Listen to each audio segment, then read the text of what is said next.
The invitation arrived on Crane and Company parchment, thick as a pauper's blanket, the ink a shade of dried blood.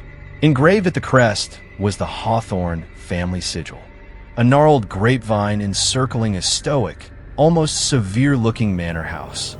It spoke of old money, of traditions stretching back further than living memory, of a legacy as deeply rooted as the ancient vines that still clung stubbornly to the crumbling walls of the estate's south-facing vineyards. For generations, the Hawthornes had been synonymous with a particular kind of excellence, a dedication to the art of winemaking that bordered on the fanatical.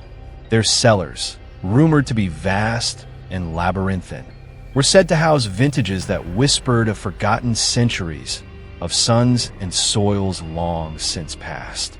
My name is Arthur Vance, a connoisseur of the rare and the forgotten, a man whose palate, some might say, is as discerning as his eye for antiquities. I'd spent a lifetime chasing whispers, unearthing histories bottled in glass, and the Hawthorne name had always been a distant, almost mythical star in that firmament. So, when the summons came, a polite, almost archaic request from the current matriarch, Eleanor Hawthorne, to attend the ceremonial uncorking of a particularly significant family vintage. It was an offer no true enophile, no lover of history's subtle flavors, could refuse. The occasion, the letter explained, was also to mark the reunion of the disparate branches of the Hawthorne clan, some of whom hadn't set foot on the estate in decades. A mending of fences, perhaps, lubricated by the finest wine, or so I presumed. The Hawthorne estate lay nestled in a valley that always seemed to catch the evening shadows first, a place where the mist clung to the low-lying fields long after the sun had burned it away elsewhere.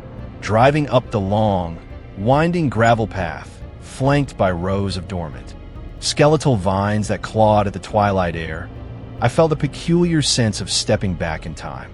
The manor itself was a brooding Gothic structure, all sharp gables and dark, watchful windows, stone walls stained with the patina of ages.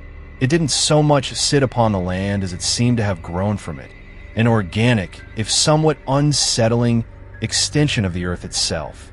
Eleanor Hawthorne greeted me at the massive oak door.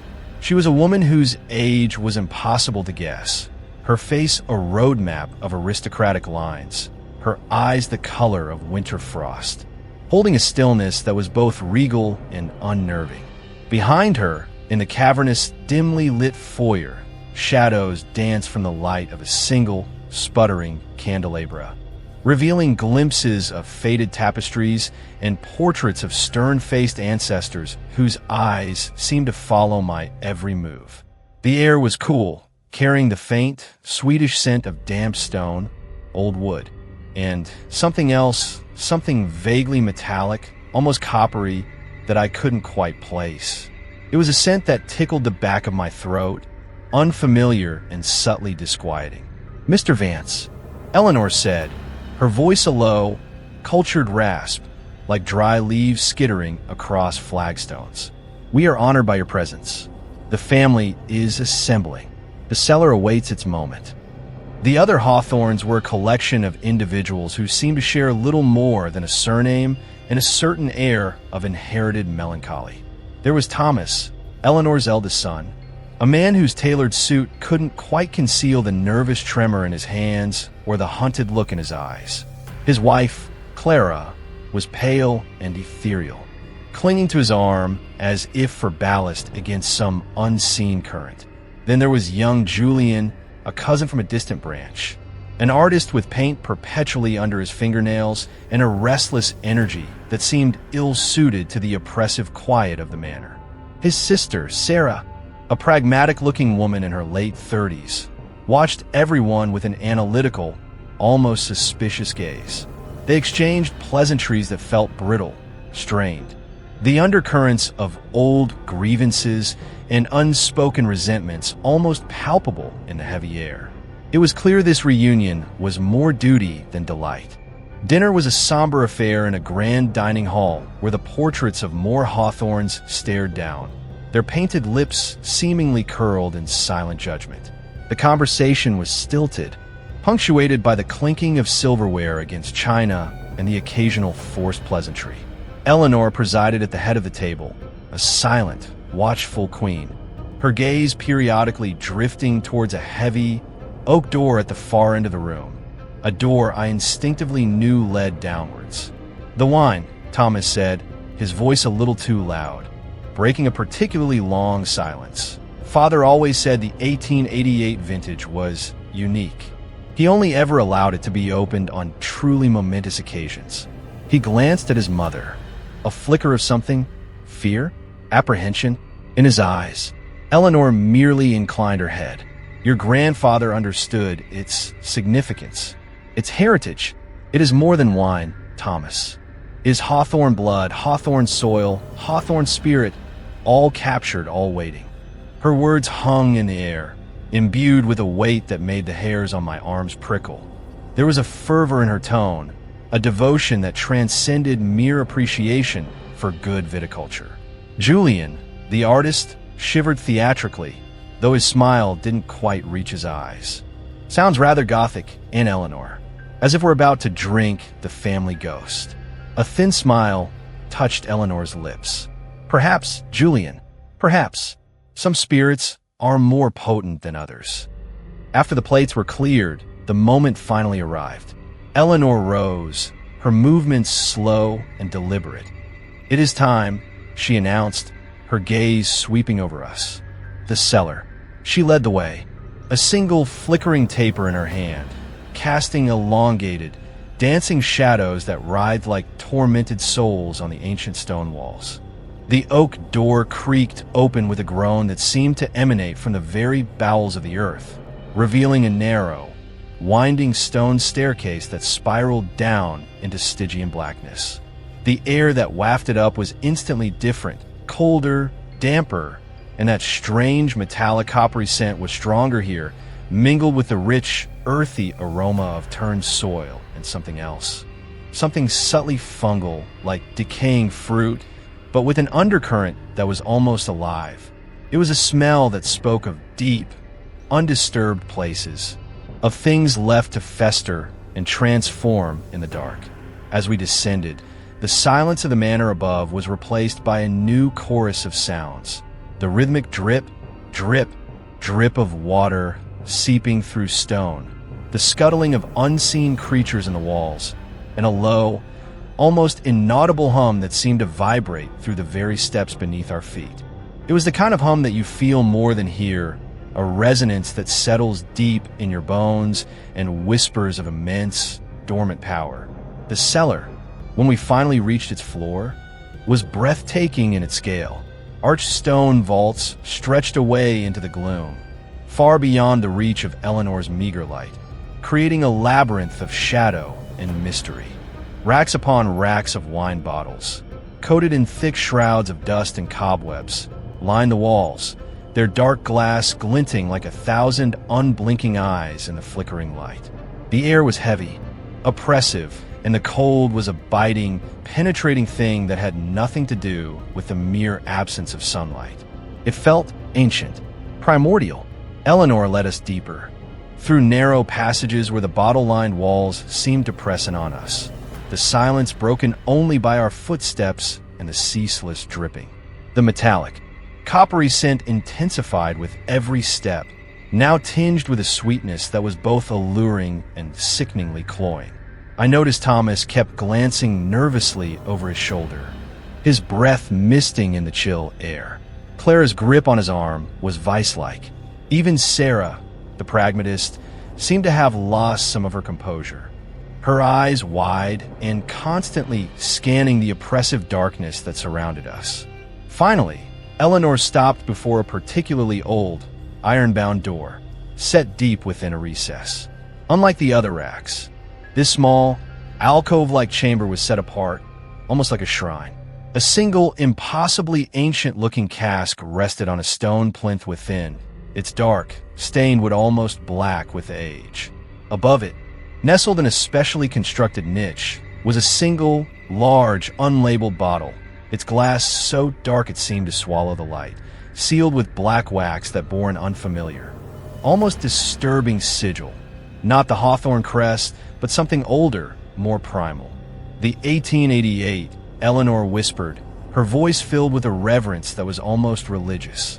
The culmination of our ancestor, Alastair Hawthorne's most dedicated work.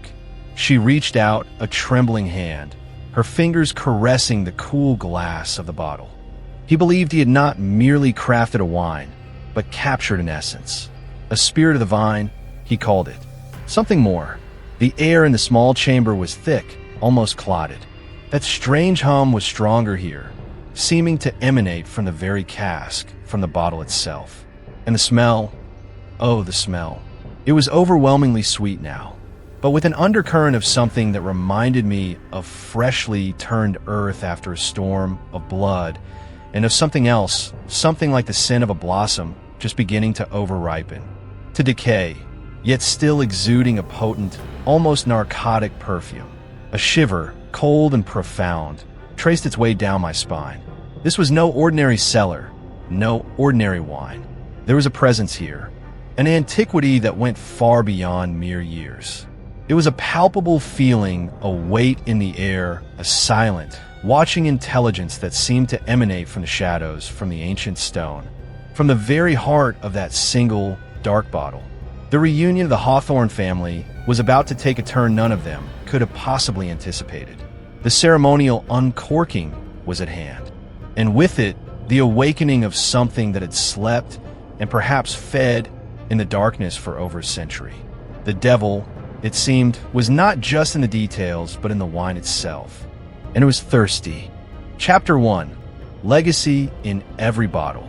Eleanor Hawthorne's fingers, gnarled and papery like ancient vine tendrils, hovered over the black wax seal of the 1888 vintage.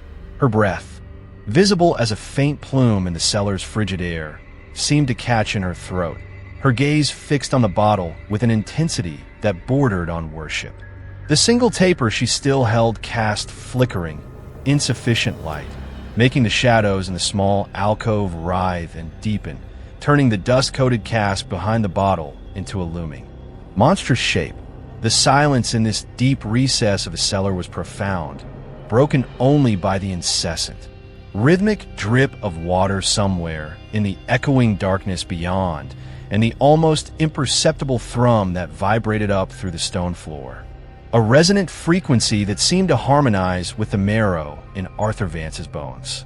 He could feel it in his teeth, a subtle, unnerving vibration that spoke of immense, contained energy.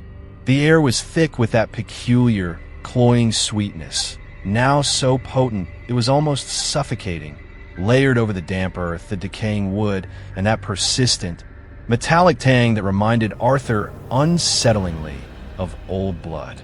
He found himself taking shallow breaths, the aroma simultaneously alluring and repellent. "Alastair," Eleanor murmured, her voice barely a whisper, yet it carried in the stillness, amplified by the confined space. He poured his very soul into this, more than his soul. Her eyes, frosty and distant, seemed to look through the bottle, into some unseen past.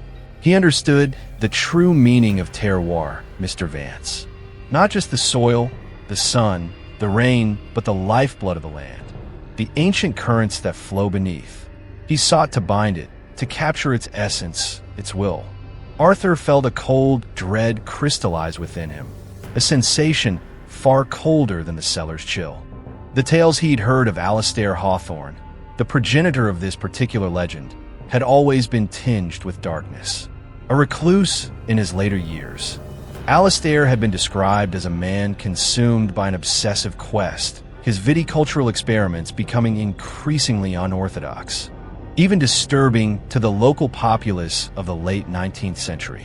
Whispers had circulated of strange rituals performed in the vineyards under moonless nights, of ingredients sourced not from any reputable supplier, but from the shadowed hollows and forgotten corners of the sprawling Hawthorne estate. Some said he had delved into practices that blurred the line between agriculture and alchemy, seeking not just a superior wine, but an elixir, a conduit to something other. The local clergy had apparently viewed his endeavors with profound suspicion, though the Hawthorne's wealth and influence had kept any formal interference at bay.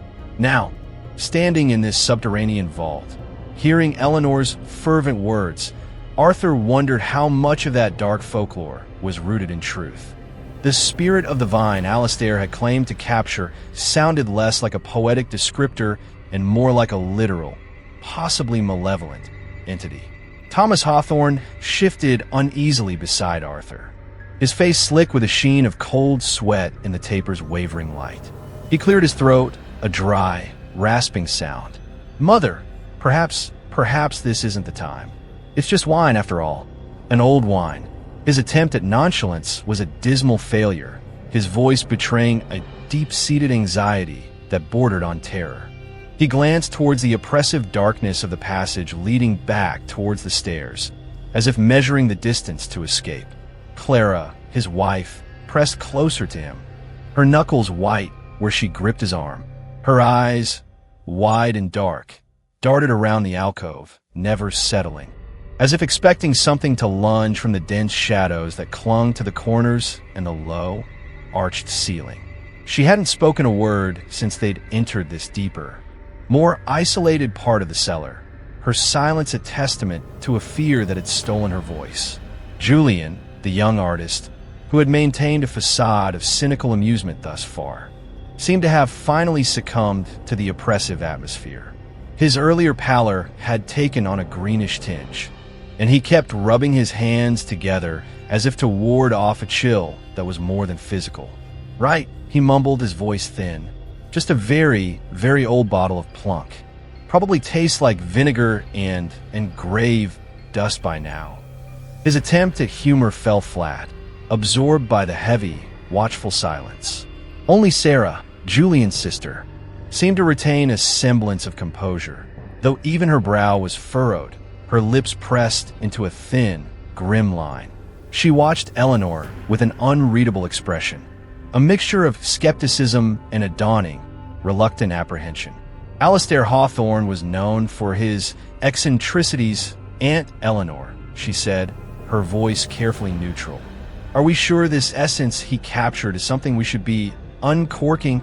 Eleanor turned her gaze slowly from the bottle, her eyes sweeping over her family, lingering on each of them for a moment. The frost in her eyes seemed to deepen, and a hint of something akin to pity, or perhaps disdain, touched her lips. "Doubt?"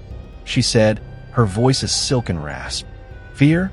After all these years, the Hawthorne spirit has thinned so? This is not merely wine, children. This is our legacy, our birthright."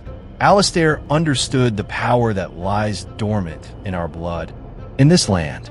He sought to amplify it, to give it form. She turned back to the bottle, her gnarled fingers tracing the outline of the strange, unsettling sigil on the wax seal. It wasn't a family crest. Arthur was certain of that. It was something far more ancient, more pagan in its design. A spiral, interwoven with what looked like thorns or perhaps grasping tendrils, coiling around a central, eye-like shape. "This bottle," she continued, her voice dropping to a near-hypnotic cadence, "is the key. It awakens what sleeps. It nourishes what starves." The hum in the stone seemed to intensify, or perhaps it was merely Arthur's heightened senses, his imagination inflamed by Eleanor's cryptic pronouncements and the claustrophobic, almost sentient atmosphere of the cellar. The air grew heavier, the sweet, cloying scent becoming almost dizzyingly potent. He could taste it on his tongue, a phantom sweetness mixed with an earthy, fungal bitterness and that persistent, disturbing hint of copper. He fought the urge to cough, to clear his throat of the oppressive taste. Eleanor reached into a pocket of her severe, dark dress and produced an antique corkscrew, its metal dull and stained, its handle carved from a dark, polished wood that looked disturbingly like bone. The simple, practical object seemed almost profane in this charged, shrine-like atmosphere. She positioned the tip of the corkscrew against the black wax seal. "Wait," Thomas croaked, taking a half step forward, his hand outstretched as if to stop her. "Mother, please, let's think about this. What if the stories are true? What if Alistair meddled with things best left alone? His voice was pleading, raw with a fear that was now openly displayed. Eleanor didn't even glance at him. Her focus was entirely on the bottle, on the task at hand. "Truth, Thomas," she said, her voice calm, almost serene, yet underscored by an unyielding fanaticism. "The only truth that matters is the one that flows in our veins, the one that has been waiting for this moment." Alistair was a visionary, not a madman. He saw the potential, the power that others were too blind, too timid to grasp. With a steady, deliberate movement, she began to twist the corkscrew. The ancient wax crumbled with a dry, rasping sound, flakes of it falling onto the dusty stone plinth like black snow. The sound, small as it was, seemed to shatter the oppressive silence, making Julian jump. Clara let out a small, stifled cry, burying her face in Thomas's shoulder. Sarah watched, her arms crossed, her expression tight with a mixture of morbid curiosity and growing alarm. Arthur found himself holding his breath. He was a man of science, of history, of tangible things. He dealt in provenance, in chemical analysis, in the verifiable age of artifacts. Yet, in this cold, dark, subterranean place, surrounded by the palpable weight of the Hawthorne family's troubled legacy and Eleanor's fervent, almost insane conviction, the rational part of his mind struggled to maintain its dominance. There was something undeniably wrong here, something ancient and malevolent that seemed to cling to the very stones, to the air itself. The stories of Alistair Hawthorne, the shrine-like presentation of this single, ominous bottle, the family's evident terror, Eleanor's disturbing pronouncements, it all coalesced into a potent brew of dread. The corkscrew bit deeper, into the cork itself. Eleanor's movements were slow, ritualistic, her face illuminated from below by the flickering taper, her features cast into a grotesque mask of shadow and light. She looked like a priestess performing some ancient, unholy rite. The low hum that permeated the cellar seemed to swell, to resonate with her actions, the vibrations becoming more insistent, almost like a silent, monstrous heartbeat. The sweet, cloying scent intensified further, now mingled with a new aroma as the seal was breached, a musty, earthy smell, the scent of decades, of centuries compressed and trapped, finally being released. But beneath it, there was something else, something sharper, more pungent, almost acidic, yet paradoxically organic, like the scent of a vast, unseen fungal network coming alive. Arthur thought of the history of the Hawthorne estate itself, a history that was as gnarled and complex as the ancient grapevines that gave it its name. Founded in the late 17th century, the estate had seen its share of triumphs and tragedies, fortunes made and lost, feuds that simmered for generations, mysterious disappearances, and premature deaths that were whispered about in hushed tones in the nearby villages. The land itself, according to local lore, was considered peculiar even before the Hawthornes arrived. Tales of strange lights seen in the woods, of livestock that sickened and died without explanation if they strayed too close to certain shadowed groves, of a pervasive sense of unease that clung to the valley. Alistair Hawthorne, in his obsessive quest, might not have been creating something new, Arthur realized with a fresh wave of disquiet, but rather tapping into something that was already there, something ancient and intrinsically tied to the place itself, something that perhaps even the original builders of the manor had unwittingly disturbed or, worse, sought to appease.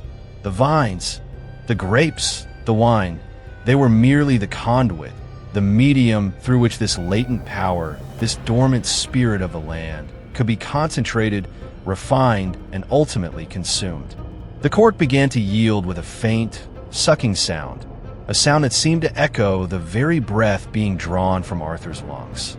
He felt a bead of cold sweat trickle down his temple. This was it, the moment of uncorking, the culmination of Alistair Hawthorne's unholy work, of Eleanor's lifelong obsession, and perhaps the beginning of something truly terrible for everyone present in that cold, dark, watchful cellar. The legacy in every bottle was about to be poured, and Arthur had a sinking, horrifying premonition that its taste would be one of bitter, unspeakable regret. The very shadows around them seemed to lean in, expectant, hungry. The ancient cork, blackened with age and stained a deep, disturbing crimson on its underside, finally relinquished its hold with a soft, sighing pop that was shockingly loud in the tomb-like silence of the alcove. It was not the celebratory sound of a fine vintage being opened, but something more final, more like a seal being broken on a crypt, or the last breath escaping dying lips. For a moment, no one moved, no one spoke. The only sound was the persistent, maddening drip of water from somewhere deeper in the labyrinthine cellar, and that almost subliminal thrumming that seemed to pulse up from the earth itself. Now perhaps a fraction more insistent, a fraction more aware. A plume of vapor, visible even in the dim, flickering light of the taper, escaped the neck of the newly opened bottle. It was not the gentle mist of a chilled wine, but a thicker, almost oily exhalation, carrying with it an intensified burst of that uniquely unsettling aroma. The cloying sweetness was now almost unbearable, so rich and pervasive it coated the back of Arthur's throat, making him want to gag. But interwoven with it was that sharp, acidic, yet living fungal scent, and something else, something new and deeply disturbing. A faint, almost imperceptible trace of rot. Not the rot of decay, but the fecund, fertile rot of something monstrously, unnaturally alive and growing. It was the smell of a deep forest floor after a month of rain, of things sprouting and spreading in the darkness, of life teeming in the putrescence. Eleanor Hawthorne inhaled deeply, her eyes closing for a moment, a look of beatific, almost ecstatic rapture spreading across her face. It was a terrifying transformation, her usually severe features softening into an expression of profound, almost sensual pleasure. "Ah," she breathed, her voice thick with emotion. The breath of Alistair's achievement. The very soul of the Hawthorne terroir. Can you not feel it? Can you not smell its vitality? Arthur could indeed smell it, and it filled him with a primal revulsion, a deep-seated instinct to recoil, to flee. He saw Thomas visibly flinch, his face contorting in disgust as the aroma washed over them. Clara whimpered, pressing herself so tightly against her husband that she seemed to be trying to merge with him, to disappear. Julian, despite his earlier bravado, now looked genuinely ill, his skin clammy, his eyes wide with a mixture of fascination and abject horror. Even Sarah's composure had cracked.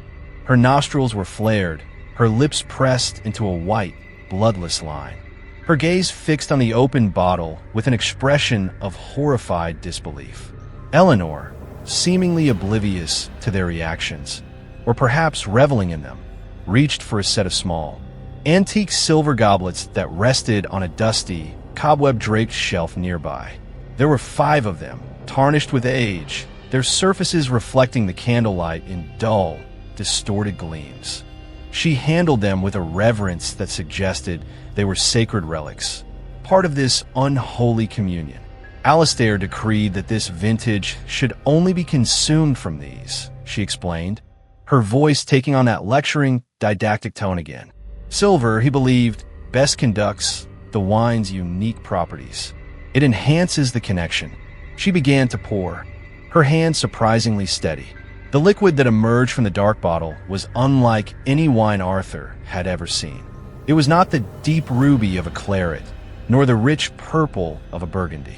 Instead, it was an almost opaque, viscous black, like polished obsidian or crude oil, yet shot through with unsettling, iridescent glints of deepest crimson, like blood suspended in ink. It flowed slowly, thickly, coating the inside of the silver goblets with an oily sheen. The aroma, already overpowering, seemed to intensify with each pour, filling the small alcove with its sickeningly sweet, yet fundamentally corrupt, perfume. Arthur felt his stomach churn, a knot of nausea tightening in his gut. The very sight of the wine, its unnatural color and viscosity, was an affront to the senses, a perversion of everything a fine vintage should be. "There," Eleanor said, stepping back to admire her handiwork, the 5 filled goblets gleaming darkly in the taper's light. A toast to the Hawthorne legacy, to the continuation, to the awakening.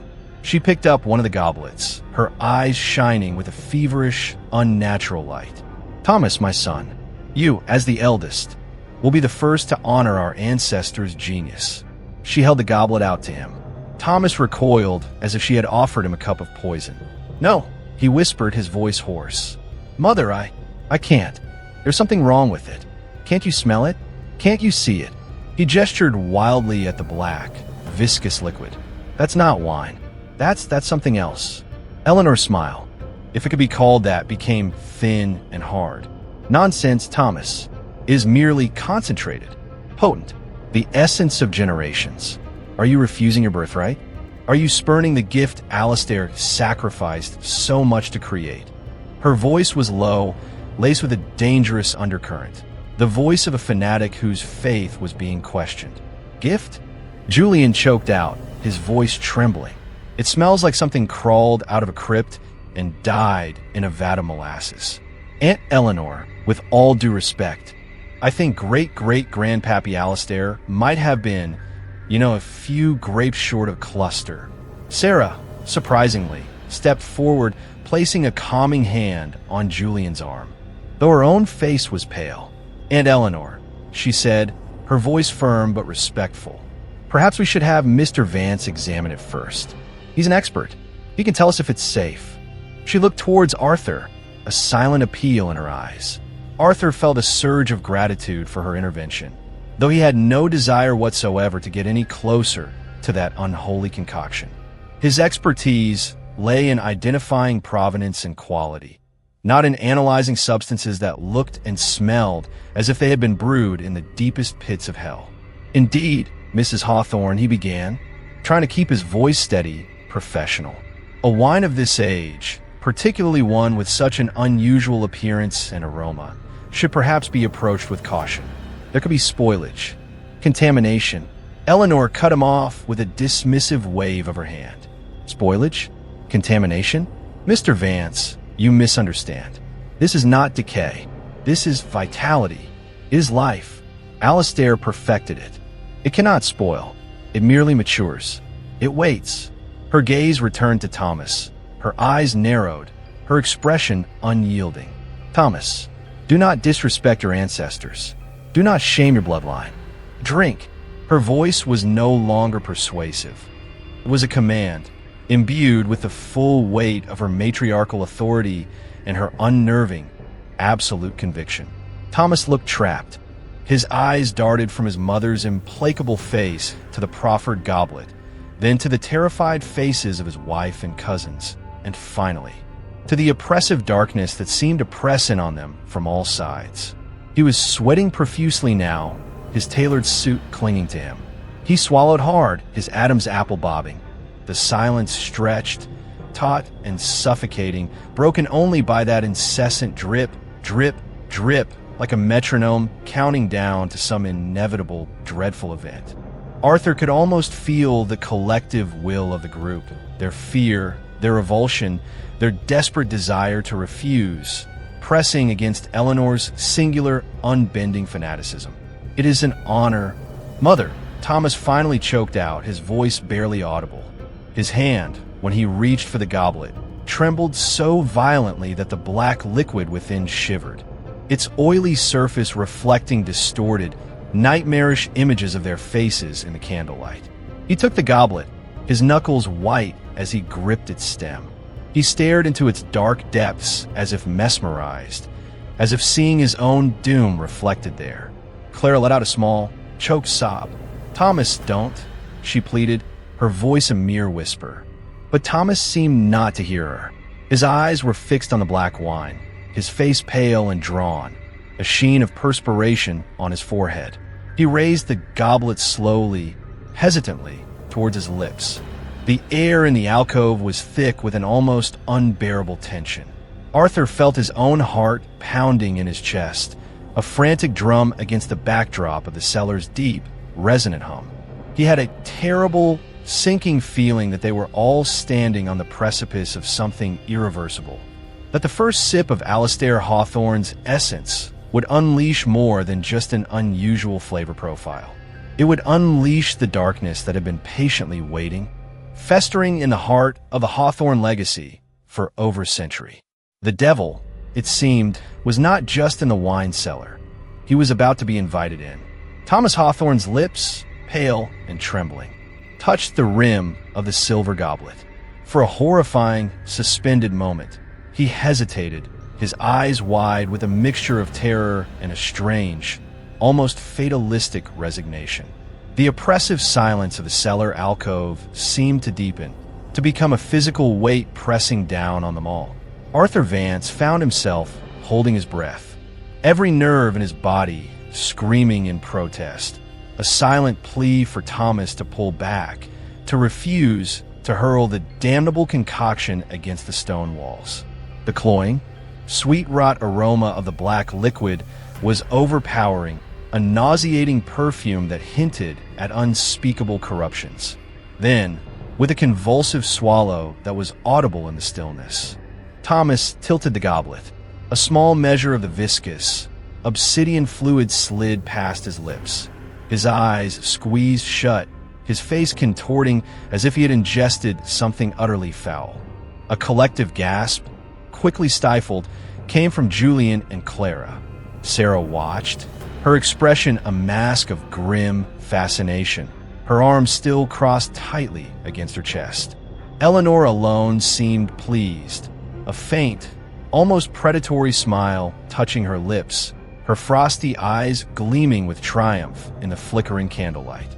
Thomas lowered the goblet, his hand shaking so violently that some of the black wine sloshed over the rim, leaving oily, iridescent trails on his skin. He coughed, a racking guttural sound, his free hand flying his throat. His eyes, when they snapped open, were bloodshot and wild, filled with a dawning horror and something else, something Arthur couldn't immediately identify, a flicker of confusion, or perhaps nascent understanding. "Thomas? Are you all right?" Clara cried, reaching for him, her voice shrill with panic. He didn't answer immediately. He stared blankly ahead, his breath coming in ragged gasps. Then, slowly, a strange expression began to creep across his features. The initial revulsion seemed to recede, replaced by a look of profound, almost bewildered surprise. His eyes, still bloodshot, lost some of their wildness and took on a focused, introspective quality. He licked his lips, a slow, deliberate movement, as if tasting something unexpected, something complex. He began, his voice raspy, hesitant. He paused, then licked his lips again. "It's not what I expected." A small, almost imperceptible tremor ran through his body. "It's warm." He touched his chest. "It feels warm, spreading." Eleanor nodded, her smile widening. "Yes, Thomas. The warmth of life. The essence." Alistair knew. He knew.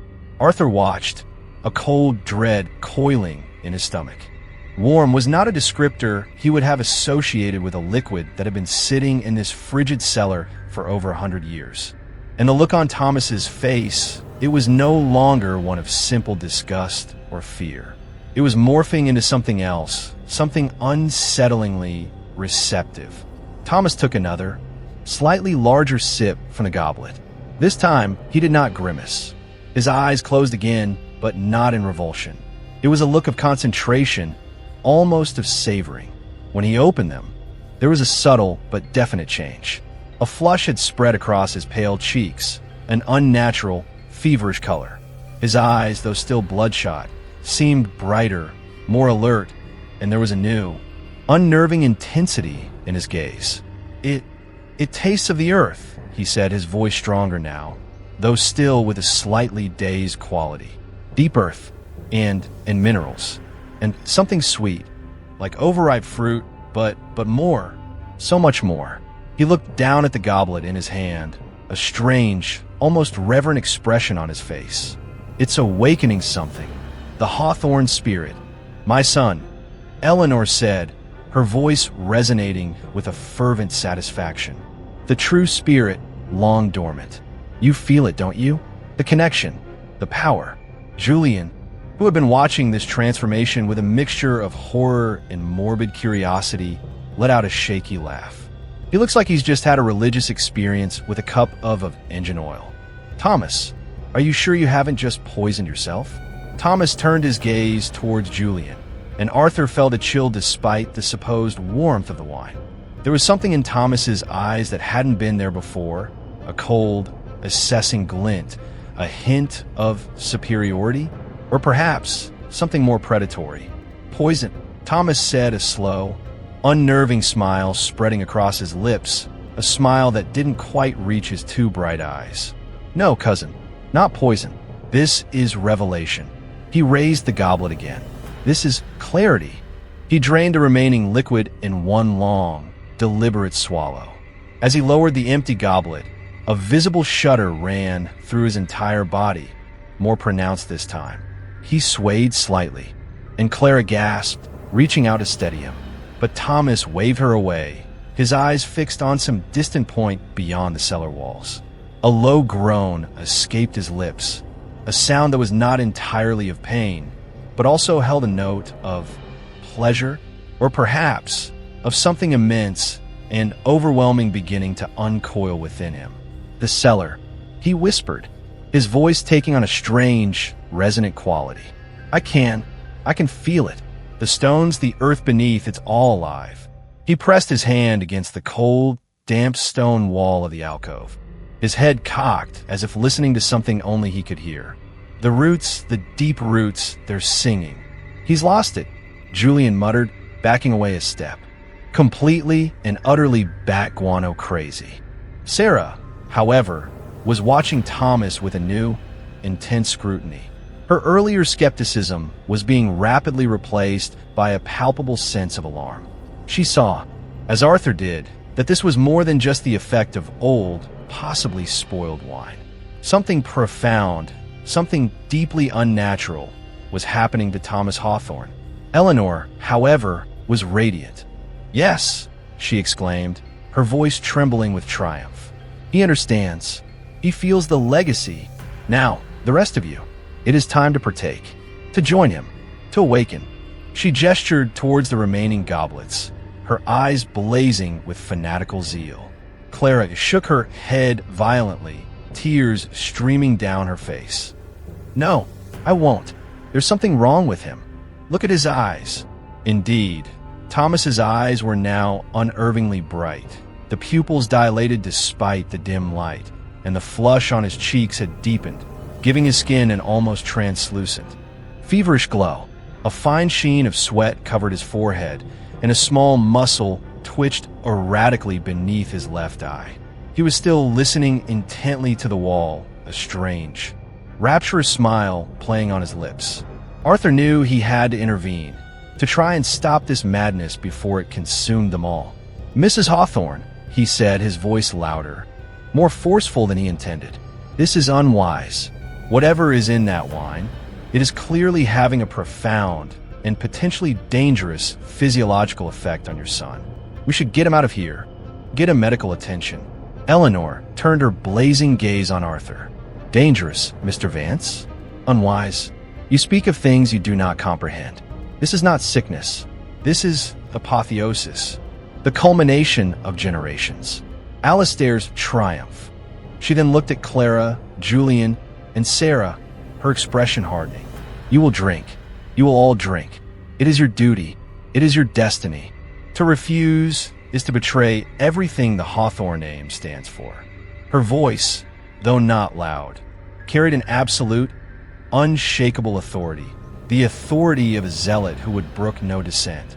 The very air in the cellar seemed to crackle with her conviction, and the low, resonant hum that pulsed through the stone floor seemed to swell in accord with her command, a silent, malevolent pressure urging them towards the gleaming, obsidian-filled goblets. The ceremony was no longer an invitation. It was an ultimatum, and the price of refusal, Arthur suspected, would be far more terrifying than any imagined consequence of drinking the ancient, cursed wine. The first sip had been taken, and the cellar, the legacy, the very spirit Alistair Hawthorne had sought to bind, was now beginning to stir, to awaken, and to demand its due. Chapter 2. Whispers from the racking. The standoff in the cold, damp alcove was electric. A battle of wills waged in the flickering taper light. Eleanor Hawthorne, her face a mask of fanatical resolve, held her ground, her blazing eyes daring any of them to defy her. Clara was openly weeping now, shaking her head in mute terror, clinging to the hope that someone, anyone, would find a way out of this nightmare. Julian, though clearly terrified, seemed to be gathering his courage for a defiant outburst, his jaw clenched, his fists balled at his sides. Sarah watched her aunt, her expression a mixture of cold anger and dawning horror, her mind visibly working, assessing the rapidly deteriorating situation. Arthur Vance felt a knot of cold dread tighten in his own stomach. He was an observer, a scholar, not a man of action, yet he knew, with a certainty that chilled him to the bone, that if they succumbed to Eleanor's will, they would all be lost. Thomas, meanwhile, remained his own world, his hands still pressed against the stone wall, his head tilted as if listening to some silent symphony only he could perceive. His breathing had become slow and deep, almost unnaturally so, and the feverish flush on his skin seemed to pulse with a faint inner luminescence. The rapturous smile on his face was deeply unsettling, a rictus of pleasure that spoke of sensations beyond normal human experience. "It's glorious," he murmured, his voice a low, resonant hum that seemed to blend with the vibrations in the stone. "The whispers they speak of such depths." Whispers? Julian spat, his fear finally giving way to a desperate, sarcastic bravado. "What whispers, Thomas? The rats in the walls giving you stock tips? Or is it the angel of death telling you you've just drunk his personal vintage?" Thomas turned his head slowly, his unervingly bright eyes fixing on Julian. The smile remained, but it was no longer rapturous. It was cold, predatory, utterly devoid of humor. "You will hear them too, cousin," he said, his voice a low, smooth purr that sent shivers down Arthur's spine. "Soon, when the wine opens you." The way he said "opens you" was laden with a hideous, visceral implication, as if speaking of a physical, forcible rending. Before Julian could retort, Eleanor spoke, her voice cutting through the tension like a shard of ice. "Enough. The time for doubt is over. The time for acceptance is here." She picked up another silver goblet, its contents gleaming like polished jet. "Clara, my dear, you are Thomas's wife. You will share in his enlightenment." She advanced towards Clara, the goblet held out like an offering to a pagan god. Clara shrieked, a high, thin sound of pure terror, and tried to shrink behind what little cover Julian's frame offered. "No, stay away from me. Don't make me drink that filth." "Filth?" Eleanor's eyes narrowed dangerously. "It is the elixir of our bloodline, girl. It will bind you to him, to us, in ways you cannot yet imagine. It will make you more." Arthur knew he had to act. This was escalating too quickly, tipping over the edge into outright coercion, into something monstrous. "Mrs. Hawthorne," he interjected, stepping forward, trying to position himself between Eleanor and the terrified Clara. "This has gone far enough. You cannot force them. This is assault. Whatever you believe about this wine, they have the right to refuse." Eleanor barely spared him a glance. Her focus was entirely on her family, her instruments in this unholy orchestra. "Rights?" she scoffed, a chilling amusement in her tone. "The only right that matters here is the right of the Hawthorne legacy to perpetuate itself, the right of the essence to find its vessels." She gestured with the goblet towards Thomas, who was now watching the unfolding drama with that same cold, unnerving smile. "See your husband, Clara. He is already receptive. He understands. Soon, you will too." It was then that Thomas moved, With a speed and grace that was utterly shocking in a man who, moments before, had seemed on the verge of collapse, he lunged forward. Not toward Clara, as Arthur had instinctively feared, but towards Julian. His movements were fluid, almost serpentine, and his unnaturally bright eyes were fixed on his cousin with a predatory gleam. Julian, caught completely off guard, yelped as Thomas's hand shot out, not in a blow, but in a surprisingly strong grip on his arm. "Wadash! Get off me, you lunatic!" Julian yelled, trying to pull away. But Thomas's grip was like iron. The feverish strength he now possessed was terrifying. "You need to taste it, Julian," Thomas hissed, his voice a low, urgent whisper, his breath carrying that same sweet, cloying, fungal odor that emanated from the wine. "You need to feel it. It's calling to you. Can't you hear it?" He began to drag the struggling Julian towards the shelf where the remaining goblets sat. "No, let go of me. You're insane," Julian thrashed, his feet scrabbling for purchase on the slick stone floor. But Thomas, despite his slighter build, seemed to possess an inhuman strength, fueled by whatever was now coursing through his veins. Sarah, finally galvanized into action, rushed forward. "Thomas, stop it. Let him go." She tried to grab Thomas's arm, to pull him away from her brother. Thomas, without even looking at her, backhanded her across the face with his free hand.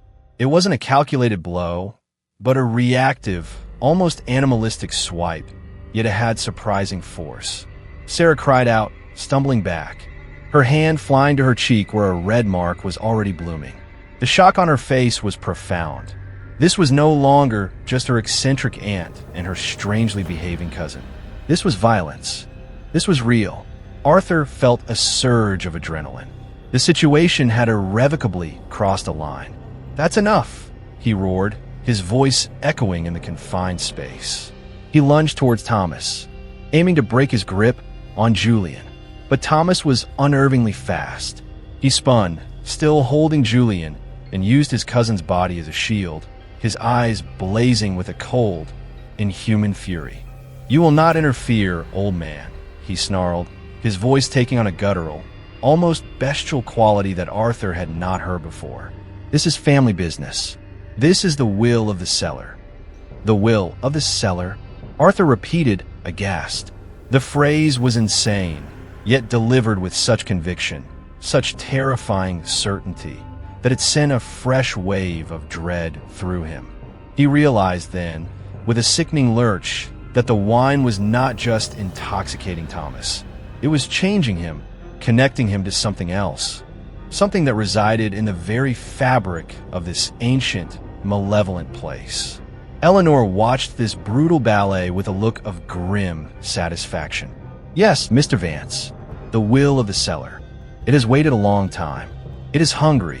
She then turned her attention back to Clara, who was frozen in terror, watching the struggle with wide, unblinking eyes. "Now, Clara, your turn. Do not make this difficult." She once again proffered the goblet of black wine. It was in that moment, as Eleanor's attention was diverted, and Thomas was momentarily occupied with the struggling Julian and fending off Sarah, that Arthur saw his chance. It was a slim one, a desperate gamble. But it was better than allowing them all to be force-fed that damnable poison. His eyes fell upon the single taper that Eleanor had stuck into a fissure in the stone wall, its flame flickering precariously, casting their monstrous tableau in dancing shadows. It was their only source of light in this deep, oppressive blackness. With a suddenness that surprised even himself, Arthur lunged for the taper. His fingers closed around the warm, greasy wax.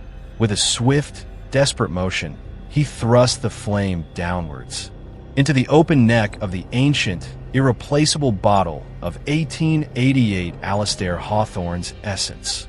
There was a whooshing sound of violent exhalation as the alcoholic vapors within the bottle ignited. A geyser of black-purple flame erupted from the bottle's mouth, roaring upwards for a brief, incandescent moment, painting their horrified faces in demonic light. The heat was intense, instantaneous. Eleanor screamed, a sound of pure fury and agony.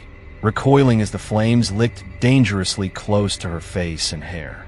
The burning wine, or whatever unholy substance it was, sputtered and spat, the flames casting writhing, monstrous shadows that danced across the walls of the alcove, making the endless racks of bottles in the darkness beyond seem to recede and advance like the ribs of some great, breathing beast.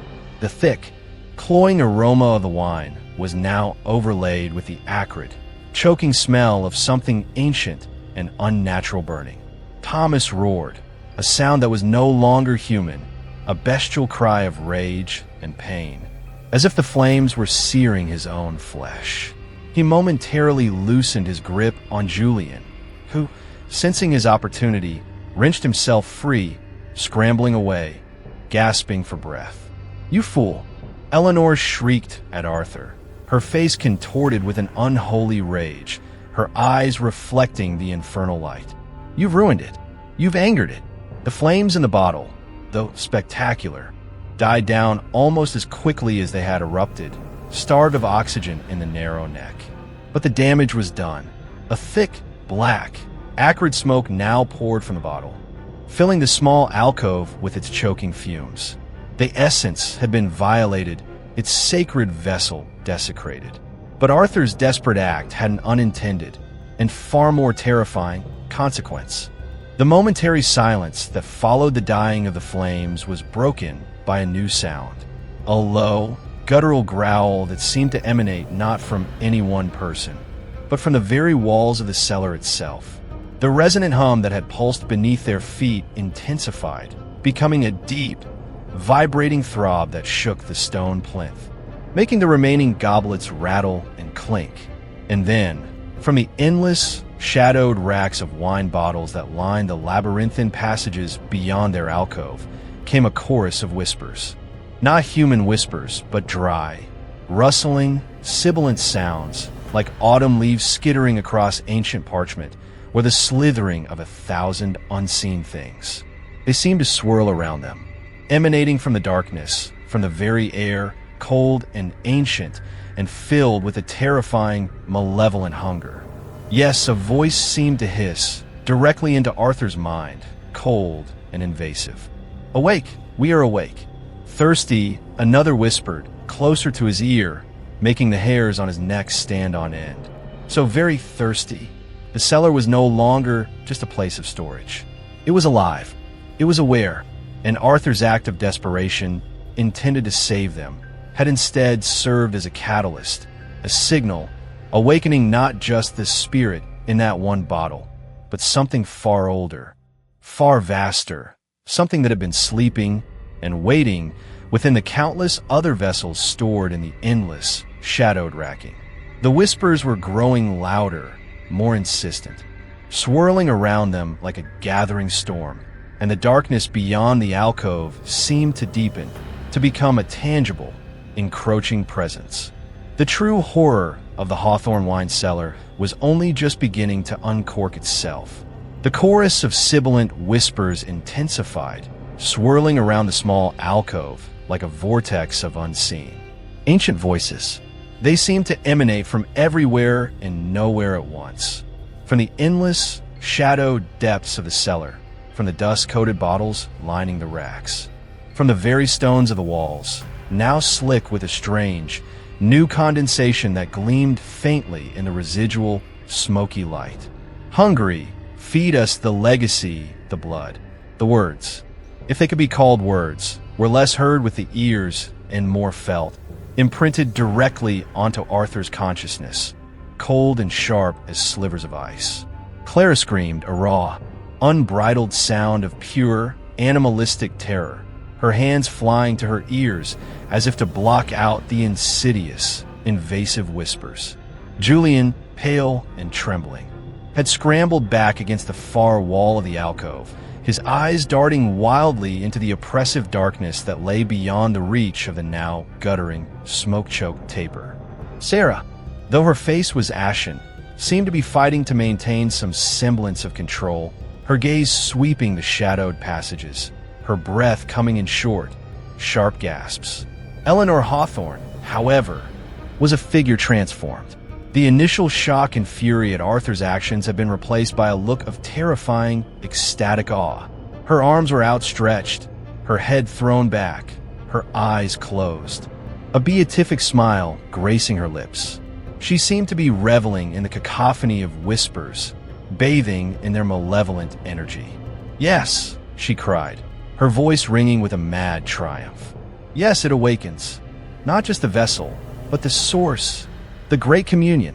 Alistair, you magnificent visionary, you have succeeded beyond your wildest dreams." Thomas, too, seemed to be drawing strength from the escalating chaos. The bestial rage had subsided, replaced by a chilling, almost serene composure. He stood tall, his unnaturally bright eyes glowing faintly in the gloom, a predatory smile playing on his lips. He seemed to be listening intently to the whispers, nodding slowly as if in agreement with some unseen counsel. "They're all awake now, Mother," he said, his voice a low, resonant hum that seemed to harmonize with the deep thrumming that vibrated through the cellar floor. "They call for the vintage. They call for the family." Arthur felt a profound, sickening realization dawn. The 1888 bottle hadn't been the sole repository of this entity.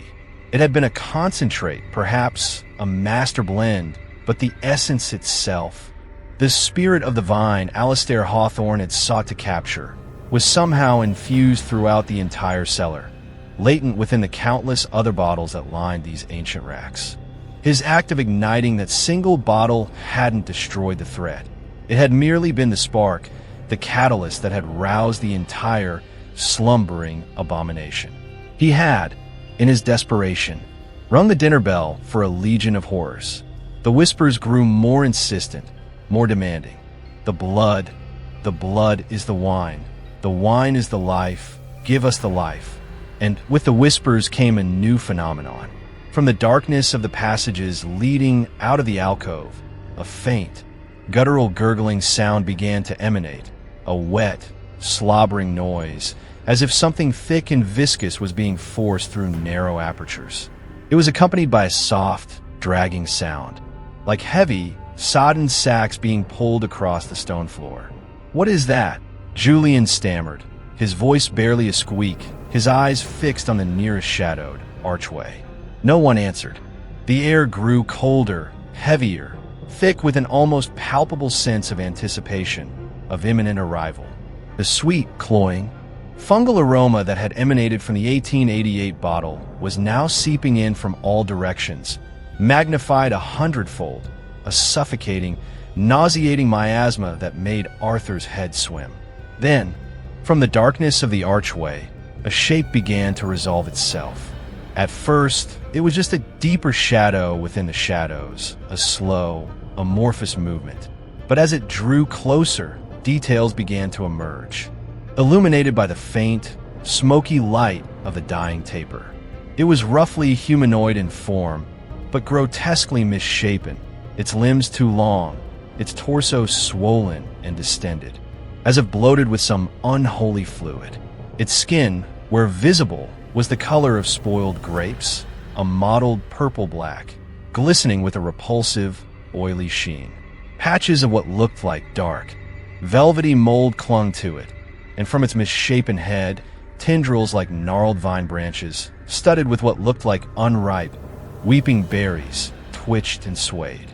It moved with a slow, dragging gait, its oversized, claw-like hands scraping against the stone floor, and as it drew nearer, Arthur could see that its face was a nightmarish parody of human features, its mouth a gaping, circular maw filled with what looked like rows of sharpened grape seeds, from which a thick, black, wine-like ichor dribbled incessantly. Clara saw it, and her scream became a choked, strangled gurgle. She sank to her knees, her body racked with uncontrollable shudders. Julian let out a strangled cry, pressing himself so hard against the wall it seemed he was trying to phase through the stone. Sarah, her face a mask of horrified disbelief, took an involuntary step back, her hand instinctively going to her mouth. Arthur stared, his mind reeling, struggling to process the abomination that was dragging itself towards them. This was no mere ghost, no psychological manifestation. This was a physical horror, a creature born of rot and nightmare, a living embodiment of the cursed Hawthorne vintage. The first of the faithful, Eleanor breathed, her voice filled with awe and reverence. Awakened by the call, "Come to partake." Thomas nodded, his eyes gleaming with an unholy light. "They have waited long, Mother. They are thirsty." He turned his gaze towards the terrified group, his smile widening, revealing teeth that now seemed subtly sharper. "And we have fresh vessels for them." The creature, if it could be called that, let out a low, gurgling sigh, a sound that was almost appreciative. It fixed its gaze, or where Arthur assumed its eyes would be, beneath the mass of writhing tendrils, on Clara, who was now a sobbing, incoherent wreck on the floor. It took another slow, deliberate, dragging step towards her. This was it, the point of no return. Arthur knew, with a chilling certainty, that if that thing reached Clara, what would happen would be beyond imagining. He looked around desperately. The taper was almost extinguished, its flame a tiny, sputtering ember. The only exit was the passage through which the creature had come, and undoubtedly, more on their way. They were trapped in the heart of this living nightmare, with a fanatical matriarch, a son who had already succumbed to the corruption, and now, the physical manifestation of the Cellar's ancient, hungry evil. But as the creature advanced, its gurgling breath hot and fetid, carrying the overwhelming stench of rotten fruit and something akin to fermented blood, Arthur noticed something. The tendrils on its head, the ones that looked like gnarled vine branches, were twitching, almost as if tasting the air, and they seemed to be particularly agitated, almost repulsed, when they swayed in the direction of the still-smoking, violated bottle of 1888. The acrid, burnt smell, though faint, still lingered, and it seemed to be an irritant, anathema to these creatures of rot and sweet decay. A desperate, insane idea sparked in Arthur's mind. It was a long shot, a fool's hope, but it was the only weapon they had. "The fire!" he yelled, his voice hoarse, pointing towards the smoldering taper. "We need more fire. Burn the wine. Burn all." He didn't know if it would work, if they could even reach the other bottles. But the creature's slight aversion to the burnt smell of the 1888 vintage was the only chink he could see in their otherwise impenetrable armor of horror. The creature paused, its head tilting, the tendrils writhing more erratically. The whispers in the cellar seemed to falter for a moment, a flicker of confusion, or perhaps anger in their sibilant chorus. Eleanor hissed, her face contorting in fury. "No, you will not defile the sacred vintage. You will not deny them their sustenance." But Sarah, her eyes wide with a desperate understanding, seemed to grasp Arthur's desperate ploy. "Julian, the taper!" she yelled, grabbing her brother's arm, trying to shake him out of his terrified paralysis. "We have to try." The cellar, with its countless bottles of ancient, cursed wine, had become a tinderbox of unimaginable horrors. And Arthur Vance, the scholar of rare vintages, was now advocating for its wholesale immolation, hoping to fight fire with fire, even if it meant bringing the entire damned estate down around their ears. The whispers from the racking were turning into snarls, and the first of Alistair Hawthorne's faithful was beginning to advance again, its gurgling hunger a promise of unspeakable violation. Chapter 3. The Stain of the Grape. Julian, jolted by Sarah's urgent cry and the undeniable, encroaching horror of the gurgling creature, finally snapped out of his paralysis. His eyes, wide with terror, flickered from the advancing monstrosity to the nearly extinguished taper, then to Arthur, a desperate, unspoken question in their depths. "Fire," he croaked, his voice raw. "But the whole place will go up. Better that than this." Arthur yelled back, gesturing wildly at the vine-tendrilled horror that was now mere feet from the catatonic Clara. The creature's maw-like mouth gaped, dribbling more of that black, viscous ichor, and a low, hungry growl rumbled from its bloated chest. The sweet, rotten stench it exuded was almost a physical blow. Sarah didn't hesitate. While Julian was still grappling with the terrifying implications, she lunged for the sputtering taper. Her fingers closed around the last inch of warm, greasy wax just as the flame threatened to die completely. With a desperate prayer, she cupped her other hand around it, shielding it from the faint, smoky drafts that swirled in the alcove. The tiny ember glowed, then miraculously caught a small, precious bead of light in the oppressive, encroaching darkness. "What do we burn?" she cried, her voice tight with a mixture of fear and desperate resolve, her eyes darting towards the endless racks of bottles that lined the cellar beyond the alcove. "There's too much. We'll never reach it all." Arthur's mind raced. She was right. Trying to ignite the distant racks with a single, failing taper was impossible, especially with more of those things likely emerging from the shadowed passages. They needed something more immediate, something to create a barrier, a distraction. His gaze fell upon the ancient, dust-covered cask that rested on the stone plinth behind where the 1888 bottle had stood. It was huge, made of dark, stained oak, bound with iron hoops, and it radiated that same palpable sense of ancient, dormant power he'd felt earlier. If the 1888 bottle was the concentrate, perhaps this cask was a reservoir, a motherlode. "The cask," he shouted, pointing. "Tip it over. Spill it. If it's anything like the bottle, it'll burn." It was a desperate, reckless gamble. The cask was enormous, undoubtedly weighing hundreds of pounds. And if it didn't ignite, they would have merely unleashed more of the cursed vintage into their immediate vicinity. Eleanor, who had been momentarily stunned by the audacity of their defiance, let out a furious shriek. "No, not the mother cask. Blasphemers, defilers, you will pay for this sacrilege." She lunged towards Sarah, her gnarled fingers outstretched like talons, aiming for the precious flame. But Thomas was faster. With that same unnatural, fluid grace, he intercepted his mother, not to harm her, but to protect her from what he clearly perceived as their madness. "Mother, no," he hissed, his voice a strange mixture of concern and predatory excitement. "Let them try. The awakening is spreading. A little fire will only season the feast." He grinned, a terrifying wolfish baring of teeth that now seemed unnaturally long and sharp. A thin trickle of the black wine, or perhaps saliva stained by it, oozed from the corner of his mouth. His transformation was accelerating, the clarity he'd spoken of twisting his features into something increasingly inhuman. The creature, meanwhile, had reached Clara. Its vine-like tendrils, quivering with anticipation, brushed against her hair. She let out a faint, whimpering moan, her eyes rolling back in her head. The gurgling from its maw intensified, and it lowered its hideous face towards her neck. "Now, Julia, now!" Sarah screamed, shoving the still-burning taper into her brother's shaking hand. "Help Arthur. I'll try to stop that."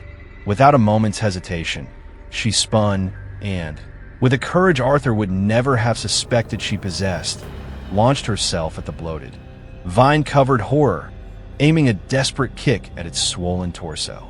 Her foot connected with a sickening, squelching thud, as if she'd kicked a rotten pumpkin. The creature staggered back a step, a surprised, gurgling hiss escaping its maw. The tendrils on its head writhed angrily. It was momentarily distracted from Clara, its attention now fixed on Sarah, its shadowy eye sockets seeming to narrow with a cold, alien malice. Seizing the momentary diversion, Arthur and Julian threw their combined weight against the ancient cask. It was immensely heavy, rooted to its plinth by decades, perhaps centuries of inertia. For a heart-stopping moment, it didn't budge. The stone floor beneath them vibrated with that insistent, deep thrum, and the chorus of whispers from the cellar seemed to swell into a cacophony of enraged hisses and hungry moans. "Push!" Arthur grunted, his muscles screaming in protest. The acrid smoke from the violated 1888 bottle stinging his eyes and lungs. Julian, his face a mask of terrified effort, gritted his teeth and shoved with all his might. Slowly, agonizingly, With a groan of protesting wood and scraping stone, the massive cask began to tilt. Eleanor shrieked again, a sound of pure, unadulterated fury. "Fools! You know not what you do. You will unleash the heart, the unbridled core." The cask tilted further, its center of gravity shifting. Then, with a final, rending crack of ancient wood, it toppled, crashing onto the stone floor with a thunderous boom that echoed through the cellar, momentarily drowning out the whispers and the gurgling. The iron hoops buckled, ancient staves splintered, and from the ruptured belly of the mother cask, a deluge of thick, black, viscous liquid erupted, flooding the floor of the alcove. The stench was overwhelming, a concentrated wave of that sweet, cloying fungal rot, so potent it made Arthur gag, his vision swimming. The liquid spread rapidly, an oily, iridescent tide, pooling around their feet, seeping into the porous stone. It was the same unholy vintage as the 1888 bottle, but in a quantity that was terrifying to behold. "The taper, Julian! Now!" Arthur yelled, scrambling back from the advancing black tide, desperately trying to keep his footing on the slick, treacherous floor. Julian, his eyes wide with a mixture of terror and a dawning, manic desperation, fumbled with the taper. Its flame was perilously small, threatening to be extinguished by the very fumes now rising from the spilled wine. He stumbled, nearly dropping it into the black ooze. The creature that Sarah was barely holding at bay let out an enraged, gurgling roar. The spilled wine seemed to agitate it further, its tendrils thrashing, its clawed hands swiping at her. Sarah, nimble despite her fear, dodged its clumsy attacks, but she was clearly outmatched, her efforts merely a temporary holding action.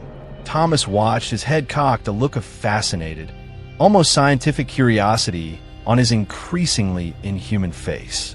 "Interesting," he murmured, his voice a low, sibilant hiss. The raw essence so volatile. Eleanor, however, was beyond reason. "My legacy, my beautiful, perfect legacy," she wailed, sinking to her knees at the edge of the spreading black pool, her hands reaching out as if to gather the spilled elixir, oblivious to the danger. Lost in her grief and fury. With a final, desperate effort, Julian managed to touch the flickering flame of the taper to the surface of the spilled wine. For a fraction of a second, nothing happened. Arthur's heart sank. Had he been wrong? Was this liquid too thick, too alien to ignite? Then, with a sound like a giant's fiery exhalation, the entire pool of black wine erupted. A wall of purple-black flame roared upwards, engulfing the alcove, reaching almost to the low, arched ceiling. The heat was instantaneous, ferocious, a searing blast that drove them all back, scorching their skin, singeing their hair. The light was blinding, a hellish, demonic conflagration that threw their grotesque surroundings into stark, terrifying relief. The creature attacking Sarah shrieked, a high-pitched, unearthly sound of pure agony, as the flames licked at its mold-covered hide. It recoiled, its tendrils shriveling, its oily skin blistering and popping. It stumbled back, away from the intense heat, towards the shadowed archway from which it had come. Eleanor, caught at the edge of the inferno, screamed as the flames kissed her outstretched hands and the hem of her dress. She scrambled backwards, her face a mask of horrified disbelief, the fanatical gleam in her eyes momentarily extinguished by pure, primal fear. Thomas, too, recoiled from the sudden, intense heat, hissing like a scalded cat, his hands flying up to shield his face. The unnatural flush on his skin seemed to deepen, and for a moment, Arthur thought he saw faint, dark, vein-like patterns pulsing beneath its surface, as if the heat was agitating whatever was transforming him from within. The fire was a roaring, hungry beast, consuming the spilled essence with an insatiable appetite. The air filled with thick, black, acrid smoke, carrying the stench of burning rot, and something else, something that smelled disturbingly like charring flesh. Though Arthur couldn't tell if it was from the creature or from the wine itself. The whispers from the deeper cellar faltered, then rose again, now a chorus of enraged, tormented howls, as if the fire was causing pain to the unseen entities that lurked in the darkness. "It's working," Julian yelled, his voice hoarse, his face grimy with soot, a wild, almost hysterical grin on his lips. "We're burning the devil's brew." But Arthur knew this was only a temporary reprieve. The mother cask had been breached, its contents now a raging inferno. But the cellar was vast, filled with countless other bottles, other casks, all potentially infused with the same malevolent life. And the entities they had angered were legion.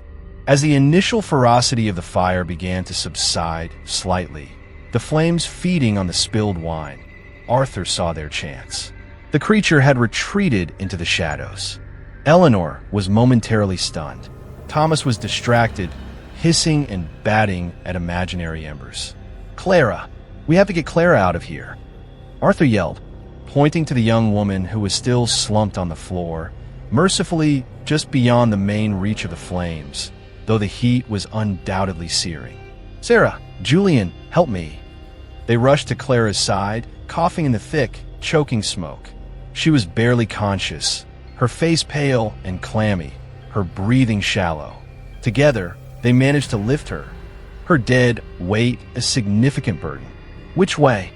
Sarah gasped, her eyes streaming from the smoke, looking desperately at the passages that led away from the now-burning alcove. One led back towards the stairs, their only hope of escape.